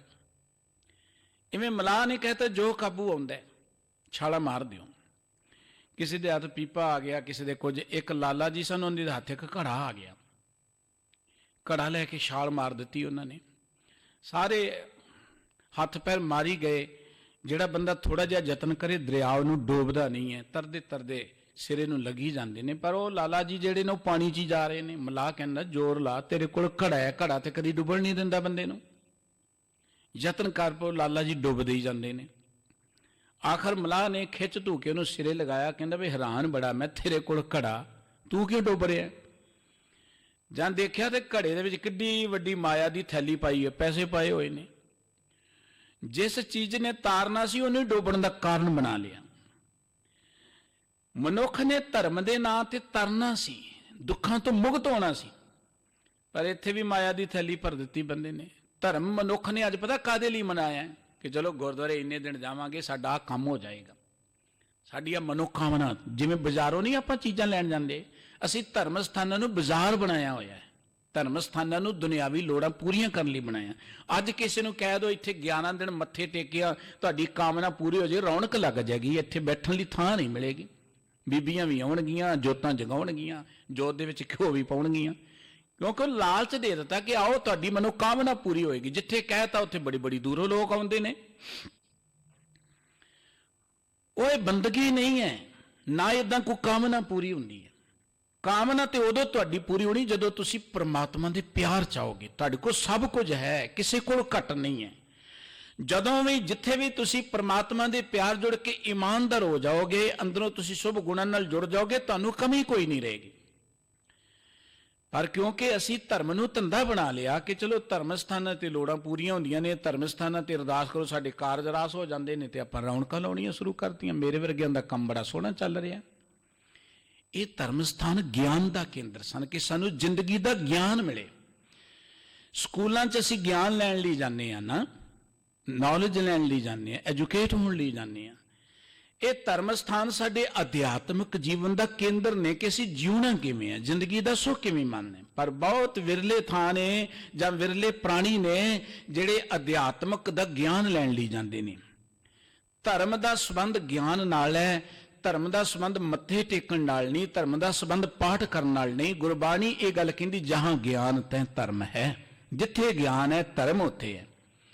ਉਹ ਗਿਆਨ ਮਿਲਣਾ ਸੀ ਸਾਨੂੰ ਧਰਮ ਸਥਾਨਾਂ ਤੋਂ, ਉਹ ਗਿਆਨ ਮਿਲਣਾ ਸੀ ਸਾਨੂੰ ਧਰਮ ਗ੍ਰੰਥਾਂ ਕੋਲੋਂ, ਉਹ ਗਿਆਨ ਮਿਲਣਾ ਸੀ ਸਾਨੂੰ ਧਾਰਮਿਕ ਲੋਕਾਂ ਕੋਲੋਂ। ਹੁਣ ਧਾਰਮਿਕ ਲੋਕ ਵੀ ਮੇਰੇ ਵਰਗੇ ਜਿਹੜੇ ਨੇ ਉਹ ਵੀ ਹਉਮੈ ਦੇ ਗਰਸੇ ਨੇ ਜਾਂ ਲਾਲਚ ਦੇ ਮਾਰੇ ਹੋਏ ਨੇ, ਲੋੜਾਂ ਦੇ ਮਾਰੇ ਨੇ, ਉਹਨਾਂ ਗਿਆਨ ਕੀ ਦੇਣਾ। ਇਸ ਕਰਕੇ ਬਾਬਾ ਕਬੀਰ ਸਾਹਿਬ ਜੀ ਕਹਿੰਦੇ ਉਜਾੜ ਪੈ ਗਈ ਸਾਡੇ ਅੰਦਰ। ਜਦੋਂ ਸਾਡੇ ਅੰਦਰੋਂ ਇਹ ਅਹੰਕਾਰ ਦਾ ਸ਼ੇਰ ਮਰ ਜਾਏਗਾ, ਫਿਰ ਕੀ ਹੋਏਗਾ? ਫੂਲ ਰਹੀ ਸਗਲੀ ਬਨ ਰਾਏ। ਉਦੋਂ ਸਾਡੇ ਅੰਦਰ ਸਾਰੇ ਗੁਣ ਪ੍ਰਫੁੱਲਤ ਹੋ ਜਾਣਗੇ। ਫਿਰ ਦੇਖ ਫੂਲ ਫੂਲੇ ਅਹੰ ਤਿਆਗ ਪਾਗੇ। ਬੰਦਿਆ ਦੇਖ ਤੇਰੇ ਅੰਦਰ ਕਿੱਦਾਂ ਐਨ ਬਨਸਪਤੀ ਫੁੱਲਦੀ ਹੈ। ਸਤਿਗੁਰੂ ਜੀ ਨੇ ਜਿੱਥੇ ਕਿਹਾ ਨਾ ਕਰਮ ਪੇੜ ਸਾਖਾ ਹਰੀ ਧਰਮ ਫੁੱਲ ਫਲ ਗਿਆਨ, ਇਹਦੀਆਂ ਆਖਰੀ ਪੰਕਤੀਆਂ ਨੇ ਕਿ ਨਾਨਕ ਹਰੇ ਨ ਸੁਕਈ ਦੇਖੋ ਕਰਮ ਕਮਾਏ। ਤੁਸੀਂ ਇਹ ਕੰਮ ਕਰਕੇ ਦੇਖੋ, ਤੁਸੀਂ ਜ਼ਿੰਦਗੀ ਦੇ ਅੰਦਰ ਕਦੀ ਤੁਹਾਡੇ ਤੇ ਪੱਤ ਝੜ ਹੀ ਨਹੀਂ ਆਏਗੀ। ਬਾਹਰਲੀ ਬਸੰਤ ਤੇ ਹੁਣ ਆਈ ਹੈ, ਆਉਣੀ ਹੈ, ਤੇ 2 ਮਹੀਨੇ ਬਾਅਦ ਚਲੀ ਜਾਣੀ ਹੈ। ਫਿਰ ਪਤਝੜ ਵੀ ਆ ਜਾਣੀ ਹੈ, ਗਰਮੀ ਆ ਜਾਣੀ ਹੈ, ਸੁੱਕ ਜਾਣੇ ਨੇ ਬੂਟੇ ਫਿਰ। ਲੇਕਿਨ ਮਨੁੱਖ ਦੇ ਅੰਦਰ ਜੋ ਵਾਹਿਗੁਰੂ ਜੀ ਦੇ ਪਿਆਰ 'ਚ ਜੁੜ ਕੇ ਬਸੰਤ ਆਉਂਦੀ ਹੈ, ਜਾਂ ਜੋ ਅੰਦਰ ਪ੍ਰਫੁੱਲਤ ਹੁੰਦੇ ਨੇ ਗੁਣ, ਉਹ ਕਦੀ ਸੁੱਕਦੇ ਨਹੀਂ ਹੈ। ਉਹ ਬਸੰਤ ਕਦੀ ਪਤਝੜ ਨਹੀਂ ਬਦਲਦੀ। ਇਹ ਅਸੀਂ ਬਾਹਰਲੇ ਸਾਧਨਾਂ ਰਾਹੀਂ ਜਿਹੜਾ ਸੁੱਖ ਪ੍ਰਾਪਤ ਕਰਨ ਦਾ ਯਤਨ ਕਰਦੇ ਆ, ਇੱਕ ਸੁੱਖ ਮਿਲ ਜਾਂਦਾ ਹੈ, ਕੁਝ ਸਮੇਂ ਲਈ ਮਿਲ ਜਾਂਦਾ ਹੈ, ਮੁੜ ਕੇ ਦੁੱਖ ਆ ਜਾਂਦੇ ਨੇ। ਜਿਵੇਂ ਬਾਹਰ ਰੁੱਤਾਂ ਬਦਲਦੀਆਂ ਨੇ, ਕਦੀ ਬਸੰਤ ਆ ਗਈ, ਕਦੀ ਪਤਝੜ ਆ ਗਈ। ਜੇ ਬਾਹਰ ਦੇ ਨਾਲ ਜੁੜੇ ਰਵਾਂਗੇ, ਸਾਡੀ ਜ਼ਿੰਦਗੀ 'ਚ ਕਦੀ ਖੁਸ਼ੀ, ਕਦੀ ਗਮੀ, ਕਦੀ ਹਰ, ਕਦੀ ਸੋਖ ਆਉਂਦਾ ਹੀ ਰਹੇਗਾ। ਇਹ ਉਤਰਾਅ ਚੜਾਅ ਬਣੇ ਰਹਿਣਗੇ, ਸਦਾ ਖੁਸ਼ੀਆਂ ਨਹੀਂ ਰਹਿਣਗੀਆਂ। ਪਰ ਜਦੋਂ ਸਾਡੇ ਅੰਦਰੋਂ ਅਹੰਕਾਰ ਮਿਟ ਗਿਆ, ਫਿਰ ਸਾਡੇ ਅੰਦਰ ਇੱਕ ਇਹੋ ਜਿਹਾ ਦਰਖਤ ਪੈਦਾ ਹੋਏਗਾ, ਨਾਨਕ ਹਰੇ ਨ ਸੁਕਈ ਦੇਖੋ ਕਰਮ ਕਮਾਏ। ਕਦੀ ਮਨੁੱਖ ਫਿਰ ਸੁੱਕਦਾ ਹੀ ਨਹੀਂ, ਉੱਥੇ ਕਦੀ ਪਤਝੜ ਆਉਂਦੀ ਨਹੀਂ ਹੈ, ਉੱਥੇ ਤੇ ਸਦਾ ਬਹਾਰ ਹੀ ਰਹਿੰਦੀ। ਪਰ ਕੋਈ ਕਰਕੇ ਤਾਂ ਦੇਖੇ। ਇੱਥੇ ਵੀ ਬਾਬਾ ਕਬੀਰ ਸਾਹਿਬ ਜੀ ਕਹਿੰਦੇ ਨੇ ਕਿ ਬੰਦਿਆ ਆਪਣੇ ਅੰਦਰੋਂ ਅਹੰਕਾਰ ਨੂੰ ਤਿਆਗਣ ਵਾਲਾ ਗਿਆਨ ਪ੍ਰਾਪਤ ਕਰ, ਤੂੰ ਸਦਾ ਲਈ ਪ੍ਰਫੁੱਲਤ ਹੋ ਜਾਏਗਾ, ਆਨੰਦ ਚਲਿਆ ਜਾਏਗਾ। ਜੀਤੋ ਬੂढ़ै ਹਾਰੈ ਤਿਰੈ। ਜਿਹੜਾ ਬੰਦਾ ਜ਼ਿੰਦਗੀ 'ਚ ਹੰਕਾਰ ਕਰਦਾ ਨਾ ਕਿ ਮੈਂ ਬੜਾ ਸਿਆਣਾ ਹਾਂ, ਗੁਰਬਾਣੀ ਦਾ ਬਚਨ ਕਿ ਅਨਕ ਸਿਆਣੇ ਪਚ ਮੂਏ। ਇੱਕ ਥਾਂ ਤੇ ਬਾਬਾ ਕਬੀਰ ਸਾਹਿਬ ਜੀ ਨੇ ਗੱਲ ਕਹੀ ਹੈ, ਹਰਵੇ ਤਿਰ ਗਏ ਡੂਬੇ ਜਿਨ ਸਿਰ ਭਾਰ। ਜਿਨ੍ਹਾਂ ਨੇ ਆਪਣੇ ਦਿਮਾਗ 'ਚ ਬੜਾ ਸਿਆਣਪਾਂ ਦਾ ਭਾਰ ਚੁੱਕਿਆ ਨਾ, ਉਹ ਡੁੱਬ ਜਾਂਦੇ ਨੇ ਦੁੱਖਾਂ ਦੇ ਸਮੁੰਦਰ 'ਚ, ਉਹ ਨਹੀਂ ਤਰ ਸਕਦੇ। ਜਿਨ੍ਹਾਂ ਨੇ ਸਭ ਕੁਝ ਉਤਾਰ ਕੇ ਕਿਹਾ ਕਿ ਇੱਕ ਪਰਮਾਤਮਾ ਦਾ ਹੀ ਆਸਰਾ, ਵੀ ਮੇਰਾ ਮੁਝ ਮੈਂ ਕਿਛ ਨਹੀਂ, ਜੋ ਕਿਛ ਹੈ ਸੋ ਤੇਰਾ। ਨਾ ਹੋ ਜਤੀ ਸਤੀ ਨਹੀਂ ਪੜਿਆ, ਮੂਰਖ ਮੁਗਦਾ ਜਨਮ ਪਿਆ, ਕਿ ਮੈਂ ਕੋ ਪੜਿਆ ਨਹੀਂ, ਗਿਆਨ ਧਿਆਨ ਕਿਸ ਕਰਮ ਨਾ ਜਾਣਾ, ਸਾਰ ਨਾ ਜਾਣਾ ਤੇਰੀ। ਉਹ ਲੋਕ ਤਰ ਜਾਂਦੇ ਨੇ। ਬਾਬਾ ਕਬੀਰ ਸਾਹਿਬ ਜੀ ਕਹਿੰਦੇ, ਜੀਤੋ ਬੁੱਢੇ ਹਾਰੋ ਤਿਰੈ। ਜਿਹੜਾ ਬੰਦਾ ਜ਼ਿੰਦਗੀ 'ਚ ਆਪਣੇ ਆਪ ਨੂੰ ਜੇਤੂ ਸਮਝਦਾ ਹੈ, ਹੰਕਾਰ ਕਰਦਾ ਹੈ, ਮੈਂ ਮਹਾਨ ਹਾਂ, ਮੈਂ ਵਿਦਵਾਨ ਹਾਂ, ਮੈਂ ਬਲਵਾਨ ਹਾਂ, ਉਹ ਡੁੱਬ ਜਾਂਦਾ ਹੈ। ਵੱਡੇ ਵੱਡੇ ਅਹੰਕਾਰੀ ਆ ਨਾਨਕ ਗਰਭ ਗਲੇ। ਵੱਡੇ ਵੱਡੇ ਅਹੰਕਾਰੀ ਲੋਕ ਜਿਹੜੇ ਉਹ ਡੁੱਬ ਗਏ, ਔਰ ਲਿਸਟਾਂ ਭਰੀਆਂ ਪਈਆਂ ਨੇ ਉਹਨਾਂ ਡੁੱਬਣ ਵਾਲਿਆਂ ਦੀਆਂ। ਸਾਡਾ ਉਸ ਸਮੁੰਦਰ 'ਚ ਨਿਵਾਸ ਹੈ, ਤਿਤ ਸਰਵ ਰੜੈ ਪਹਿਲੇ ਨਿਵਾਸਾ, ਪਾਣੀ ਪਾਵਕ ਤਨਹਿ ਕੀਆ, ਪੰਕਜ ਮੋਹ ਪਗ ਨਹੀਂ ਚਾਲੇ, ਹਮ ਦੇਖਾ ਤੈ ਡੋਬੀ ਵਾਲੇ। ਇੱਥੇ ਤੇ ਡੋਬੀ ਰਹੇ ਨੇ ਬਹੁਤੇ। ਆ ਬਾਹਰ ਜਿਹੜੇ ਸਮੁੰਦਰ 'ਚ ਸ਼ਿਪ ਚੱਲਦੇ ਨੇ, ਬੋਟ ਚੱਲਦੀਆਂ ਨੇ, ਬੇੜੀਆਂ ਚੱਲਦੀਆਂ ਨੇ, ਉਹ ਕਿਤੇ ਕਿਤੇ ਕੋਈ ਖਬਰ ਸੁਣਦੇ ਕੋਈ ਡੁੱਬਦੀ ਹੈ, ਕਿਤੇ ਕਿਤੇ। ਲੇਕਿਨ ਜਿਸ ਸਮੁੰਦਰ 'ਚ ਅਸੀਂ ਚੱਲ ਰਹੇ, ਇੱਥੇ ਤੇ ਕੋਈ ਭਾਗਾਂ ਵਾਲਾ ਹੀ ਤਰਦਾ ਹੈ। ਇੱਥੇ ਤੇ ਬਹੁਤੇ ਡੁੱਬ ਹੀ ਰਹੇ ਨੇ। ਬਾਬਾ ਕਬੀਰ ਸਾਹਿਬ ਜੀ ਕਹਿੰਦੇ, ਡੁੱਬਣ ਦਾ ਕਾਰਨ ਕਿ ਬੰਦਾ ਸੋਚਦਾ ਕਿ ਮੈਂ ਤਰ ਜਾਵਾਂਗਾ। ਬੰਦਾ ਨਾ ਅਣਜਾਣ ਬੰਦਾ ਹੋਏ, ਕਿਸੇ ਦਰਿਆ 'ਚ ਕੋਈ ਬੇੜੀ ਠੇਲ ਲਏ, ਅਣਜਾਣ ਬੰਦਾ ਹੋਏ, ਉਹਨੂੰ ਉਹਦੀ ਗਹਿਰਾਈ ਦਾ ਹੀ ਪਤਾ ਨਾ ਹੋਏ, ਉਹ ਫਿਰ ਫਸ ਜਾਂਦਾ ਹੈ, ਘੁੰਮਣ ਘੇਰੀਆਂ 'ਚ ਫਸ ਜਾਂਦਾ ਹੈ, ਨਿਕਲ ਨਹੀਂ ਸਕਦਾ। ਦਰਅਸਲ ਸਾਨੂੰ ਇਸ ਸੰਸਾਰ ਦਾ ਗਿਆਨ ਨਹੀਂ ਹੈ। ਅਸੀਂ ਸੋਚਦੇ ਹਾਂ ਧਨ ਕਮਾਉਣਾ ਆ ਗਿਆ, ਬੜੇ ਸਿਆਣੇ ਬਣ ਗਏ ਅਸੀਂ, ਧਨ ਆ ਜਾਂਦਾ ਹੈ, ਪਰ ਸਾਡੀ ਬੇੜੀ ਤੇ ਦੁੱਖਾਂ ਦੇ ਸਮੁੰਦਰ 'ਚ ਡੁੱਬੀ ਰਹਿੰਦੀ ਹੈ। ਸਿਆਣਪਾਂ ਦੇ ਨਾਲ ਅਸੀਂ ਲੋਕਾਂ ਦੇ ਵਿੱਚ ਚੰਗਾ ਮਾਣ, ਪ੍ਰਤਿਸ਼ਠਾ, ਪ੍ਰਭਤਾ ਪ੍ਰਾਪਤ ਕਰ ਲੈਂਦੇ ਹਾਂ, ਪਰ ਅੰਦਰੋਂ ਤੇ ਅਸੀਂ ਦੁੱਖਾਂ 'ਚ ਹੀ ਰਸੇ ਹੁੰਦੇ ਨਾ। ਦੇਖੋ, ਬਾਹਰੋਂ ਭਾਵੇਂ ਮੈਂ ਹੱਸ ਰਿਹਾ, ਪਰ ਅੰਦਰ ਕਈ ਵਾਰੀ ਰੋ ਰਿਹਾ ਹੁੰਦਾ ਮੈਂ, ਅੰਦਰੋਂ ਦੁੱਖਾਂ ਕਰਕੇ। ਕਈ ਲੋਕ ਬਾਹਰੋਂ ਹੱਸਣ ਦੀ ਗੱਲ ਕਰਦੇ ਨੇ, ਜਿਹੜਾ ਜ਼ਿਆਦਾ ਦਿਖਾਵਾ ਕਰੇ ਸਮਝੋ ਅੰਦਰੋਂ ਰੋ ਰਿਹਾ, ਅੰਦਰੋਂ ਦੁੱਖਾਂ 'ਚ ਘਿਰਿਆ ਹੋਇਆ। ਬਾਬਾ ਫਰੀਦ ਸਾਹਿਬ ਜੀ ਨੇ ਕਿਹਾ ਸੀ, ਮੈਂ ਜਾਣਿਆ ਦੁੱਖ, ਮੁਝ ਕੋ ਦੁੱਖ ਸਵਾਇਆ ਜਗ, ਉੱਚੇ ਚੜ ਕੇ ਦੇਖਿਆ ਘਰ ਘਰ ਇਹ ਅੱਗ। ਕਹਿਣ ਕਿ ਮੈਂ ਸੋਚਿਆ ਕਿ ਮੈਨੂੰ ਹੀ ਦੁੱਖ ਹੈ, ਪਰ ਜਦੋਂ ਮੈਂ ਜਰਾ ਦੂਰ ਦ੍ਰਿਸ਼ਟੀ ਨਾਲ ਦੇਖਿਆ, ਹਰ ਘਰ ਵਿੱਚ ਹੀ ਦੁੱਖਾਂ ਦੀ ਅੱਗ ਬਲ ਰਹੀ। ਗੁੱਜੀ ਪਹਾ ਜਲੈ ਸੰਸਾਰਾ, ਭਾ ਮੈਣਾ ਅੱਗ, ਬਾਬਾ ਦੇਖੇ ਧਿਆਨਤਰ ਜਲਤੀ ਸਭ ਪ੍ਰਿਥਵੀ ਦਿਸ ਆਈ। ਇਹ ਗੁੱਜੀ ਪਾ, ਗੁੱਜੀ ਅੱਗ ਸਾਡੇ ਅੰਦਰ ਬਲ ਰਹੀ ਹੈ ਦੁੱਖਾਂ ਦੀ। ਹਰ ਘਰ 'ਚ ਹੈ, ਗਰੀਬ ਦੇ ਘਰ 'ਚ ਤੇ ਹੈ, ਅਮੀਰ ਦੇ ਘਰ 'ਚ ਵੀ ਉਹ ਬਲ ਰਹੀ ਗੁੱਜੀ ਹੈ। ਅਨਪੜ੍ਹਾਂ ਕੋਲ ਹੈ, ਪਰ ਪੜ੍ਹਿਆਂ ਦੇ ਅੰਦਰ ਵੀ ਉਹ ਗੁੱਜੀ ਅੱਗ ਬਲ ਰਹੀ ਹੈ। ਜਿੱਧਰ ਵੀ ਤੁਸੀਂ ਨਜ਼ਰ ਮਾਰੋਗੇ, ਰੋਗੀਆਂ ਦੇ ਅੰਦਰ ਤੇ ਉਹ ਚਿੰਤਾ ਹੈ, ਪਰ ਜਿਹੜੇ ਤੰਦਰੁਸਤ ਨੇ ਉੱਥੇ ਵੀ ਗੁੱਜੀ ਅੱਗ ਬਲ ਰਹੀ ਹੈ। ਇਹ ਜਿਹੜੀ ਗੁੱਜੀ ਅੱਗ ਬਲ ਰਹੀ ਨਾ ਸਾਡੇ ਅੰਦਰ, ਦੁੱਖਾਂ ਦੀ ਅੱਗ ਜਿਹੜੀ ਬਲ ਰਹੀ, ਜਿਉ ਤਪਤ ਹੈ ਬਾਹਰੋਂ ਬਾਹਰ, ਤਪ ਤਪ ਖਪੇ ਬਹੁਤ ਬੇਕਾਰ। ਉਹ ਅੱਗ ਨੂੰ ਮੇਟਣ ਦਾ ਇੱਕੋ ਇੱਕ ਤਰੀਕਾ ਹੈ ਕਿ ਵਾਹਿਗੁਰੂ ਜੀ ਦਾ ਪਿਆਰ। ਕੋਈ ਵੀ ਕੰਮ ਕਰੀਏ, ਅਸੀਂ ਕਿਰਤ ਕਰੀਏ, ਘਰ 'ਚ ਕਰੀਏ, ਬਾਹਰ ਕਰੀਏ, ਦੁਕਾਨ ਤੇ ਕਰੀਏ, ਵਿਹਾਰ ਕਰੀਏ, ਵਪਾਰ ਕਰੀਏ, ਖੇਤੀ ਕਰੀਏ, ਕੁਝ ਵੀ ਕਰੀਏ, ਉਹ ਕੁਝ ਕਰਦੇ ਹਾਂ ਭਾਵਨਾ ਇਹ ਹੋਏ ਕਿ ਸਭ ਕੁਝ ਵਾਹਿਗੁਰੂ ਜੀ ਨੇ ਬਖਸ਼ਿਆ, ਡਿਊਟੀ ਲਗਾਈ ਸਾਡੀ। ਜਦੋਂ ਇਹ ਭਾਵਨਾ ਆ ਗਈ, ਤਬ ਪ੍ਰਭ ਕਾਜ ਸਵਾਰੇ ਆਏ, ਉਦੋਂ ਪ੍ਰਮਾਤਮਾ ਕਾਰਜ ਰਾਸ ਕਰੇਗਾ। ਪਰ ਜਿਹੜਾ ਬੰਦਾ ਇਹ ਕਹੇ ਕਿ ਮੈਂ ਜਿੱਤ ਗਿਆ, ਮੈਂ ਸਫਲਤਾ ਪ੍ਰਾਪਤ ਕਰ ਲਈ, ਮੈਂ ਬੜਾ ਸਿਆਣਾ, ਮੈਂ ਬੜਾ ਦਾਨਾ ਹਾਂ, ਬਾਬਾ ਕਬੀਰ ਸਾਹਿਬ ਜੀ ਕਹਿੰਦੇ ਉਹ ਡੁੱਬ ਜਾਂਦਾ ਹੈ। ਸਿਆਣਪਾਂ ਕਰਕੇ ਬੰਦਾ ਡੁੱਬ ਜਾਂਦਾ ਹੈ। ਹਾਰ ਹੈ ਤਿਰ ਹੈ। ਜਿਹੜਾ ਬੰਦਾ ਜ਼ਿੰਦਗੀ 'ਚ ਹਾਰ ਮੰਨ ਲੇ ਨਾ ਕਿ ਮੈਂ ਸਿਆਣਾ ਨਹੀਂ ਹਾਂ, ਇਹ ਤਾਂ ਵਾਹਿਗੁਰੂ ਜੀ ਦੀ ਦਿੱਤੀ ਦਾਤ ਹੈ। ਇਹ ਹੈ ਹਾਰ ਮੰਨਣਾ, ਭਈ ਮੇਰੀ ਕੋਈ ਸਿਆਣਪ ਨਹੀਂ, ਮੈਂ ਕਾਹਦਾ ਧਨਵਾਨ, ਇਹ ਤੇ ਵਾਹਿਗੁਰੂ ਜੀ ਨੇ ਮਾਣ ਦਿੱਤਾ ਹੈ। ਇਹ ਰੁਤਬਾ ਵਾਹਿਗੁਰੂ ਜੀ ਦਾ ਜੋ ਕੁਝ ਹੈ ਪਰਮਾਤਮਾ ਦਾ ਹੈ। ਜਿਹੜਾ ਇਹ ਹਾਰ ਮੰਨ ਲੈਂਦਾ ਕਿ ਇਹ ਸਭ ਕੁਝ ਪਰਮਾਤਮਾ ਦਾ, ਮੇਰਾ ਨਹੀਂ, ਉਹ ਤਰ ਜਾਂਦਾ ਹੈ। ਜਿਹੜਾ ਇਹ ਸਮਝਦਾ ਕਿ ਮੇਰਾ ਹੀ ਸਭ ਕੁਝ ਹੈ, ਉਹ ਡੁੱਬ ਜਾਂਦਾ ਹੈ। ਤੇ ਬਾਬਾ ਕਬੀਰ ਸਾਹਿਬ ਜੀ ਕਹਿੰਦੇ, ਗੁਰ ਪ੍ਰਸਾਦੀ ਪਾਰ ਉਤਰੈ। ਜਿਹੜਾ ਆਪਣੀ ਜ਼ਿੰਦਗੀ ਅੰਦਰ ਇਹ ਗਿਆਨ ਪ੍ਰਾਪਤ ਕਰ ਲਏ ਕਿ ਮੈਂ ਸਿਆਣਾ ਨਹੀਂ ਹਾਂ, ਮੈਂ ਵਿਦਵਾਨ ਨਹੀਂ ਹਾਂ, ਮੈਂ ਕੋਈ ਧਨਵਾਨ ਨਹੀਂ ਹਾਂ, ਮੈਂ ਕੋਈ ਚੰਗਾ ਚਤਰ ਚਲਾਕ ਨਹੀਂ ਹਾਂ, ਬਾਬਾ ਕਬੀਰ ਸਾਹਿਬ ਜੀ ਕਹਿੰਦੇ ਗੁਰੂ ਦੀ ਕਿਰਪਾ ਸਦਕਾ ਉਹ ਪਾਰ ਉਤਰ ਜਾਂਦਾ ਹੈ। ਗੁਰੂ ਦੀ ਕਿਰਪਾ ਸਦਕਾ ਉਹ ਪਾਰ ਉਤਰ ਜਾਂਦਾ ਹੈ।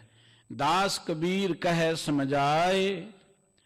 ਬਾਬਾ ਕਬੀਰ ਸਾਹਿਬ ਜੀ ਕਹਿੰਦੇ ਮੈਂ ਤੁਹਾਡਾ ਦਾਸ ਤੁਹਾਨੂੰ ਸਮਝਾ ਰਿਹਾ ਭਾਈ ਕੀ ਸਮਝਾ ਰਿਹਾ ਕਿ ਐਸਾ ਗਿਆਨ ਵਿਚਾਰ ਮਨਾ, ਜ਼ਿੰਦਗੀ 'ਚ ਉਹ ਗਿਆਨ ਪ੍ਰਾਪਤ ਕਰੋ ਜਿਹੜਾ ਤੁਹਾਡੇ ਅੰਦਰ ਨਿਰਮਾਣਤਾ ਪੈਦਾ ਕਰੇ, ਉਹ ਗਿਆਨ ਪੈਦਾ ਕਰੋ ਜਿਹੜਾ ਤੁਹਾਨੂੰ ਪ੍ਰਮਾਤਮਾ ਦੇ ਨੇੜੇ ਲੈ ਜਾਏ, ਉਹ ਗਿਆਨ ਪ੍ਰਾਪਤ ਕਰੋ ਜਿਹੜਾ ਤੁਹਾਡੇ ਅੰਦਰ ਪ੍ਰਮਾਤਮਾ ਦਾ ਪਿਆਰ ਪੈਦਾ ਕਰੇ। ਜਿਹੜਾ ਤੁਹਾਡੇ ਅੰਦਰ ਅਹੰਕਾਰ ਪੈਦਾ ਕਰਦਾ ਹੈ, ਉਹ ਦੇਖਣ ਨੂੰ ਭਾਵੇਂ ਜਿੰਨਾ ਮਰਜ਼ੀ ਵਧੀਆ ਕੰਮ ਕਿਉਂ ਨਹੀਂ ਹੈ, ਉਹ ਕੰਮ ਤਿਆਗ ਦਿਓ, ਉਹ ਕੰਮ ਤੁਹਾਡੇ ਲਈ ਸੁਖਦਾਈ ਨਹੀਂ ਹੈ। ਹੰਕਾਰ ਪੈਦਾ ਕਰਨ ਵਾਲਾ ਕੋਈ ਵੀ ਕੰਮ ਸੁਖਦਾਈ ਨਹੀਂ ਹੈ। ਬਾਬਾ ਕਬੀਰ ਸਾਹਿਬ ਜੀ ਕਹਿੰਦੇ, ਮੈਂ ਬੇਨਤੀ ਕਰਕੇ ਸਮਝਾ ਰਿਹਾ ਤੁਹਾਨੂੰ ਕਿ ਕੇਵਲ ਰਾਮ ਰਹੋ ਲਿਵ ਲਾਏ, ਜ਼ਿੰਦਗੀ 'ਚ ਕੇਵਲ ਪਰਮਾਤਮਾ 'ਚ ਲਿਵ ਲਗਾਈ ਰੱਖੋ। ਰਹੋ ਜਿੱਥੇ ਮਰਜੀ, ਰਹੋ ਜਿੱਥੇ ਮਰਜੀ, ਲਿਵ ਤੁਹਾਡੀ ਪ੍ਰਮਾਤਮਾ 'ਚ ਲੱਗੇ। ਹਾਥ ਪਾਉ ਕਰ ਕਾਮ ਸਭ ਚੀਤ ਨਿਰੰਜਨ ਨਾਲ ਕਿਰਤ ਕਰੋ। ਗੁਰਬਾਣੀ ਨੇ ਇਹੀ ਤੇ ਇੱਕ ਵਿਲੱਖਣ ਮਾਰਗ ਦਿੱਤਾ ਹੈ। ਆਪਣੇ ਮੁਲਕ ਦੇ ਅੰਦਰ ਧਰਮ ਦੇ ਨਾਂ ਤੇ ਲੋਕਾਂ ਨੂੰ ਦੁਨੀਆ ਤੋਂ ਵੱਖਰਿਆਂ ਕਰ ਦਿੱਤਾ ਗਿਆ ਕਿ ਦੁਨੀਆ ਤੇ ਨਾਸਵੰਤ ਹੈ, ਇਹ ਜਗਤ ਤਾਂ ਛਲ ਸਰੂਪ ਹੈ, ਇੱਥੇ ਤੇ ਕੋਈ ਚੀਜ਼ ਸਾਥ ਨਹੀਂ ਜਾਣੀ।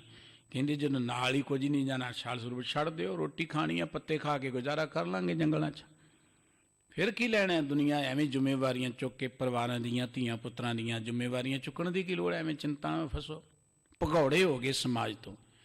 ਬਾਬਾ ਨਾਨਕ ਜੀ ਨੇ ਉਹ ਜਹਦੇ ਪੈਦਾ ਕੀਤੇ, ਗੁਰਮੁਖ ਜੋਗੀ ਜਾਗਦੇ ਮਾਇਆ ਅੰਦਰ ਕਰਨ ਉਦਾਸੀ, ਜਿਹੜੇ ਮਾਇਆ 'ਚ ਰਹਿ ਕੇ ਕਿਰਤ ਕਰਕੇ ਵੱਡੇ ਵੱਡੇ ਵਪਾਰੀ ਸਿੱਖ, ਵੱਡੇ ਵੱਡੇ ਵਿਹਾਰੀ ਸਿੱਖ ਗੁਰੂ ਕੇ ਪਿਆਰੇ ਹੋਏ। ਮਨੁੱਖ ਦੀ ਇੱਕ ਡਿਊਟੀ ਹੈ ਸਮਾਜ ਵਿੱਚ ਰਹਿਣਾ, ਮਨੁੱਖ ਦੀ ਇੱਕ ਡਿਊਟੀ ਇੱਕ ਵਧੀਆ ਸਮਾਜ ਸਿਰਜਣਾ। ਇਹ ਸਮਾਜ ਵਿੱਚ ਵੱਖਰੇ ਵੱਖਰੇ ਰੁਤਬੇ ਮਨੁੱਖ ਨੇ ਚਲਾਉਣੇ ਨੇ। ਜਦੋਂ ਉਹਨਾਂ ਰੁਤਬਿਆਂ ਤੇ ਬੈਠ ਕੇ ਸੋਚਾਂਗੇ ਕਿ ਰੱਬ ਨੇ ਸਾਡੀ ਡਿਊਟੀ ਲਈ ਸਮਾਜ ਦੀ ਸੇਵਾ ਕਰਨ ਦੇ ਲਈ, ਅਸੀਂ ਇਮਾਨਦਾਰੀ ਨਾਲ ਕਰਨੀ, ਤਾਂ ਪ੍ਰਭ ਕਾਜ ਸਵਾਰੇ ਆਏ। ਕੋਈ ਕੰਮ ਔਖਾ ਹੀ ਨਹੀਂ ਹੈ, ਕੋਈ ਚਿੰਤਾ ਹੀ ਨਹੀਂ ਹੈ। ਇਸ ਕਰਕੇ ਗੁਰਬਾਣੀ ਕਹਿੰਦੀ, ਉਦਮ ਕਰੇਂਦਿਆਂ ਜੀਓ ਕਮਾਉਂਦਿਆਂ ਤੂੰ ਸੁਖ ਪੁੰਚ। ਰੱਜ ਕੇ ਉਦਮ ਕਰੋ, ਰੱਜ ਕੇ ਮਿਹਨਤ ਕਰੋ, ਕੰਮ ਕਰੋ, ਕਮਾਈ ਕਰਕੇ ਸੁੱਖ ਮਾਣੋ। ਸੋਹਣੇ ਘਰ ਹੋਣ, ਸੋਹਣੀਆਂ ਗੱਡੀਆਂ ਹੋਣ, ਸੋਹਣੇ ਆਉਣ ਜਾਣ ਦੇ ਸਾਧਨ ਹੋਣ। ਗੁਰਸਿੱਖ ਨੂੰ ਤੇ ਰਾਜੇ ਬਣਾਇਆ ਸਤਿਗੁਰੂ ਜੀ ਨੇ, ਰਾਜੇ ਮੰਗਤਾ ਨਹੀਂ ਹੈ ਗੁਰਸਿੱਖ। ਗੁਰਸਿੱਖ ਨੇ ਦਾਤੇ ਬਣ ਕੇ ਵਿਚਰਨੇ ਧਰਤੀ ਤੇ, ਦਾਤੇ। ਅਸੀਂ ਪ੍ਰਮਾਤਮਾ ਦੇ ਬੱਚੇ ਹਾਂ। ਪ੍ਰਮਾਤਮਾ ਮੰਗਤਾ ਹੈ ਕੋਈ? ਪ੍ਰਮਾਤਮਾ ਮਜਬੂਰ ਹੈ ਕੋਈ? ਤੇ ਪ੍ਰਮਾਤਮਾ ਦੇ ਬੱਚੇ ਮੰਗਤੇ ਨਹੀਂ ਹੋਣੇ ਚਾਹੀਦੇ, ਉਹ ਪ੍ਰਮਾਤਮਾ ਵਰਗੇ ਦਾਤੇ ਹੋਣੇ ਚਾਹੀਦੇ ਨੇ। ਦਾਤੇ ਲੋਕਾਂ ਨੂੰ ਦੇਣ ਵਾਲੇ ਹੋਣੇ ਚਾਹੀਦੇ। ਪਰ ਦੇਣ ਵਾਲੇ ਅਸੀਂ ਤਾਂ ਬਣਾਂਗੇ ਜੇ ਅਸੀਂ ਕਿਰਤ ਕਰਾਂਗੇ, ਰੱਜ ਕੇ ਕਿਰਤ ਕਰੋ। ਗੁਰਬਾਣੀ ਕਹਿੰਦੀ, ਉਦਮ ਕਰਿੰਦਿਆਂ ਜੀਓ ਤੂੰ ਕਮਾਵਦਿਆਂ ਸੁਖ ਪੁੰਚ। ਰੱਜ ਕੇ ਉਦਮ ਕਰੋ, ਮਿਹਨਤ ਕਰੋ, ਕਮਾਈ ਕਰੋ, ਸੁਖ ਮਾਣੋ। ਪਰ ਜੇ ਤੁਸੀਂ ਇਹ ਸਭ ਕੁਝ ਕਰਦਿਆਂ, ਰਾਜ ਭਾਗ ਮਾਣਦਿਆਂ, ਦੁਨੀਆ ਦੇ ਪਦਾਰਥ ਮਾਣਦਿਆਂ ਚਾਹੁੰਦੇ ਚਿੰਤਾ ਨਾ ਆਏ, ਫਿਰ ਧਿਆਇਂਦਿਆਂ ਤੂੰ ਪ੍ਰਭੂ ਮਿਲ। ਨਾਨਕ ਉਤਰੀ ਚਿੰਤ, ਫਿਰ ਨਾਲ ਲਿਵ ਪਰਮਾਤਮਾ ਵੱਲ ਰੱਖੋ। ਦੁਕਾਨ ਤੇ ਬੈਠੇ ਲਿਵ ਪਰਮਾਤਮਾ 'ਚ ਰੱਖੋ, ਕੋਈ ਵਿਹਾਰ ਕਰਦੇ ਲਿਵ ਪਰਮਾਤਮਾ 'ਚ ਰੱਖੋ ਕਿ ਪਰਮਾਤਮਾ ਦੀ ਦਿੱਤੀ ਦੁਕਾਨ ਹੈ ਬਈ। ਉਸ ਦੁਕਾਨ ਤੇ ਕਦੀ ਕਮੀ ਨਹੀਂ ਆਏਗੀ ਜਿਹੜੀ ਦੁਕਾਨ ਪਰਮਾਤਮਾ ਦੀ ਹੋਏਗੀ। ਉਸ ਕਾਰੋਬਾਰ 'ਚ ਕਦੀ ਕੋਈ ਰੁਕਾਵਟ ਨਹੀਂ ਆਏਗੀ ਜਿਹੜਾ ਕਾਰੋਬਾਰ ਹੀ ਪਰਮਾਤਮਾ ਦਾ ਹੋਏਗਾ। ਉਸ ਘਰ 'ਚ ਕਦੀ ਕੋਈ ਕਮੀ ਨਹੀਂ ਆਏਗੀ ਜਿਹੜਾ ਘਰ ਪਰਮਾਤਮਾ ਦਾ ਹੋਏਗਾ। ਉਸ ਘਰ 'ਚ ਕਦੀ ਕੋਈ ਦੁੱਖ ਨਹੀਂ ਆਏਗਾ ਜਿਹੜਾ ਘਰ ਪਰਮਾਤਮਾ ਦਾ। ਤੇਰੇ ਘਰ ਆਨੰਦ ਵਧਾਈ ਤੁਧ ਕਰ। ਪਰਮਾਤਮਾ ਦੇ ਘਰ 'ਚ ਤੇ ਆਨੰਦ ਹੈ, ਉੱਥੇ ਦੁੱਖ ਨਹੀਂ। ਦੁੱਖ ਤਾਂ ਸਾਡੇ ਘਰਾਂ 'ਚ ਹੈ, ਮੇਰੇ ਘਰਾਂ 'ਚ ਹੈ। ਜਦੋਂ ਕਹਾਂਗੇ ਘਰ ਮੇਰਾ ਹੈ ਤੇ ਦੁੱਖ ਤੇ ਆਉਣਗੇ, ਕਿਉਂਕਿ ਮੇਰੇ 'ਚ ਤੇ ਇੰਨਾ ਬਲ ਨਹੀਂ ਮੈਂ ਦੁੱਖਾਂ ਤੋਂ ਮੁਕਤ ਹੋ ਸਕਾਂ। ਮੈਂ ਤੇ ਬੇਈਮਾਨੀ ਕਰ ਸਕਦਾ। ਜਿੱਥੇ ਮੈਂ ਹੈ ਉੱਥੇ ਬੇਈਮਾਨੀ ਆਏਗੀ, ਜਿੱਥੇ ਮੈਂ ਹੈ ਉੱਥੇ ਹੇਰਾ ਫੇਰੀ ਆਏਗੀ, ਜਿੱਥੇ ਮੈਂ ਹੈ ਉੱਥੇ ਚਤਰ ਚਲਾਕੀਆਂ ਤੇ ਆ ਸਕਣਗੀਆਂ। ਜਿੱਥੇ ਤੂੰ ਹੈ ਕਿ ਵਾਹਿਗੁਰੂ ਜੀ ਤੁਹਾਡਾ ਘਰ ਹੈ, ਜਿੱਥੇ ਤੂੰ ਹੈ ਕਿ ਤੇਰਾ ਤੁਝ ਕੋ ਸੌਂਪਤੇ। ਜਿੱਥੇ ਤੂੰ ਕਰਤਾ ਤੂੰ ਹੁਆ ਮੁਝ ਬੈ ਰਹਾ ਨਾ ਹੋ। ਜਬ ਆਪਾ ਪਰਖਾ ਮਿਟ ਗਿਆ ਜਦ ਦੇਖੋ ਤਾ ਤੂੰ। ਜਦੋਂ ਇਹ ਕਾਰਜ ਵਾਹਿਗੁਰੂ ਦੇ ਘਰ, ਵਾਹਿਗੁਰੂ ਦੇ ਪਰਿਵਾਰ, ਵਾਹਿਗੁਰੂ ਦਾ, ਤੇ ਫਿਰ ਕਾਰਜ ਵਾਹਿਗੁਰੂ ਆਪ ਕਰੇਗਾ। ਸਾਨੂੰ ਕਾਹਦੀ ਚਿੰਤਾ ਹੈ? ਸਿਰਦਰਦੀ ਪ੍ਰਮਾਤਮਾ ਦੀ ਹੈ। ਦੁੱਖ ਉਦੋਂ ਜਦੋਂ ਅਸੀਂ ਪ੍ਰਮਾਤਮਾ ਦੀ ਡਿਊਟੀ ਆਪ ਸਾਂਭ ਲੈਂਦੇ ਕਿ ਸਾਡਾ ਹੈ, ਅਸੀਂ ਕਰਾਂਗੇ, ਸਾਡੇ 'ਚ ਤਾਕਤ ਹੈ। ਰੱਬ ਨੇ ਤੇ ਸਾਨੂੰ ਇੱਕ ਸਾਧਨ ਬਣਾਇਆ ਸੀ, ਰੱਬ ਨੇ ਤੇ ਇੱਕ ਮੌਕਾ ਦਿੱਤਾ ਸੀ ਆਨੰਦ ਮਾਣਨ ਦਾ। ਅਸੀਂ ਦਰਅਸਲ ਦੁੱਖਾਂ ਦੀਆਂ ਵੰਡਾਂ ਆਪ ਹੀ ਚੁੱਕ ਲੀਆਂ, ਜੱਫਾ ਮਾਰ ਬੈਠੇ ਦੁੱਖਾਂ ਨੂੰ। ਬਾਬਾ ਕਬੀਰ ਸਾਹਿਬ ਜੀ ਕਹਿੰਦੇ ਨੇ ਕਿ ਮੈਂ ਇੱਕੋ ਇੱਕ ਗੱਲ ਬੇਨਤੀ ਕਰਕੇ ਕਿ ਨਾ ਦਾਸ ਕਬੀਰ ਕਹੇ ਸਮਝਾਏ।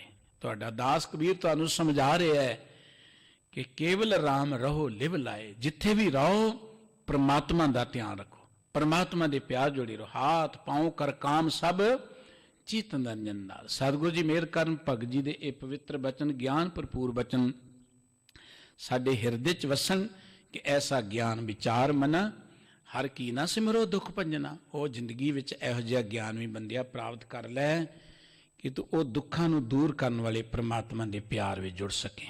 ਇੰਨੀਆਂ ਬੇਨਤੀਆਂ ਪ੍ਰਵਾਨ ਕਰਨੀਆਂ।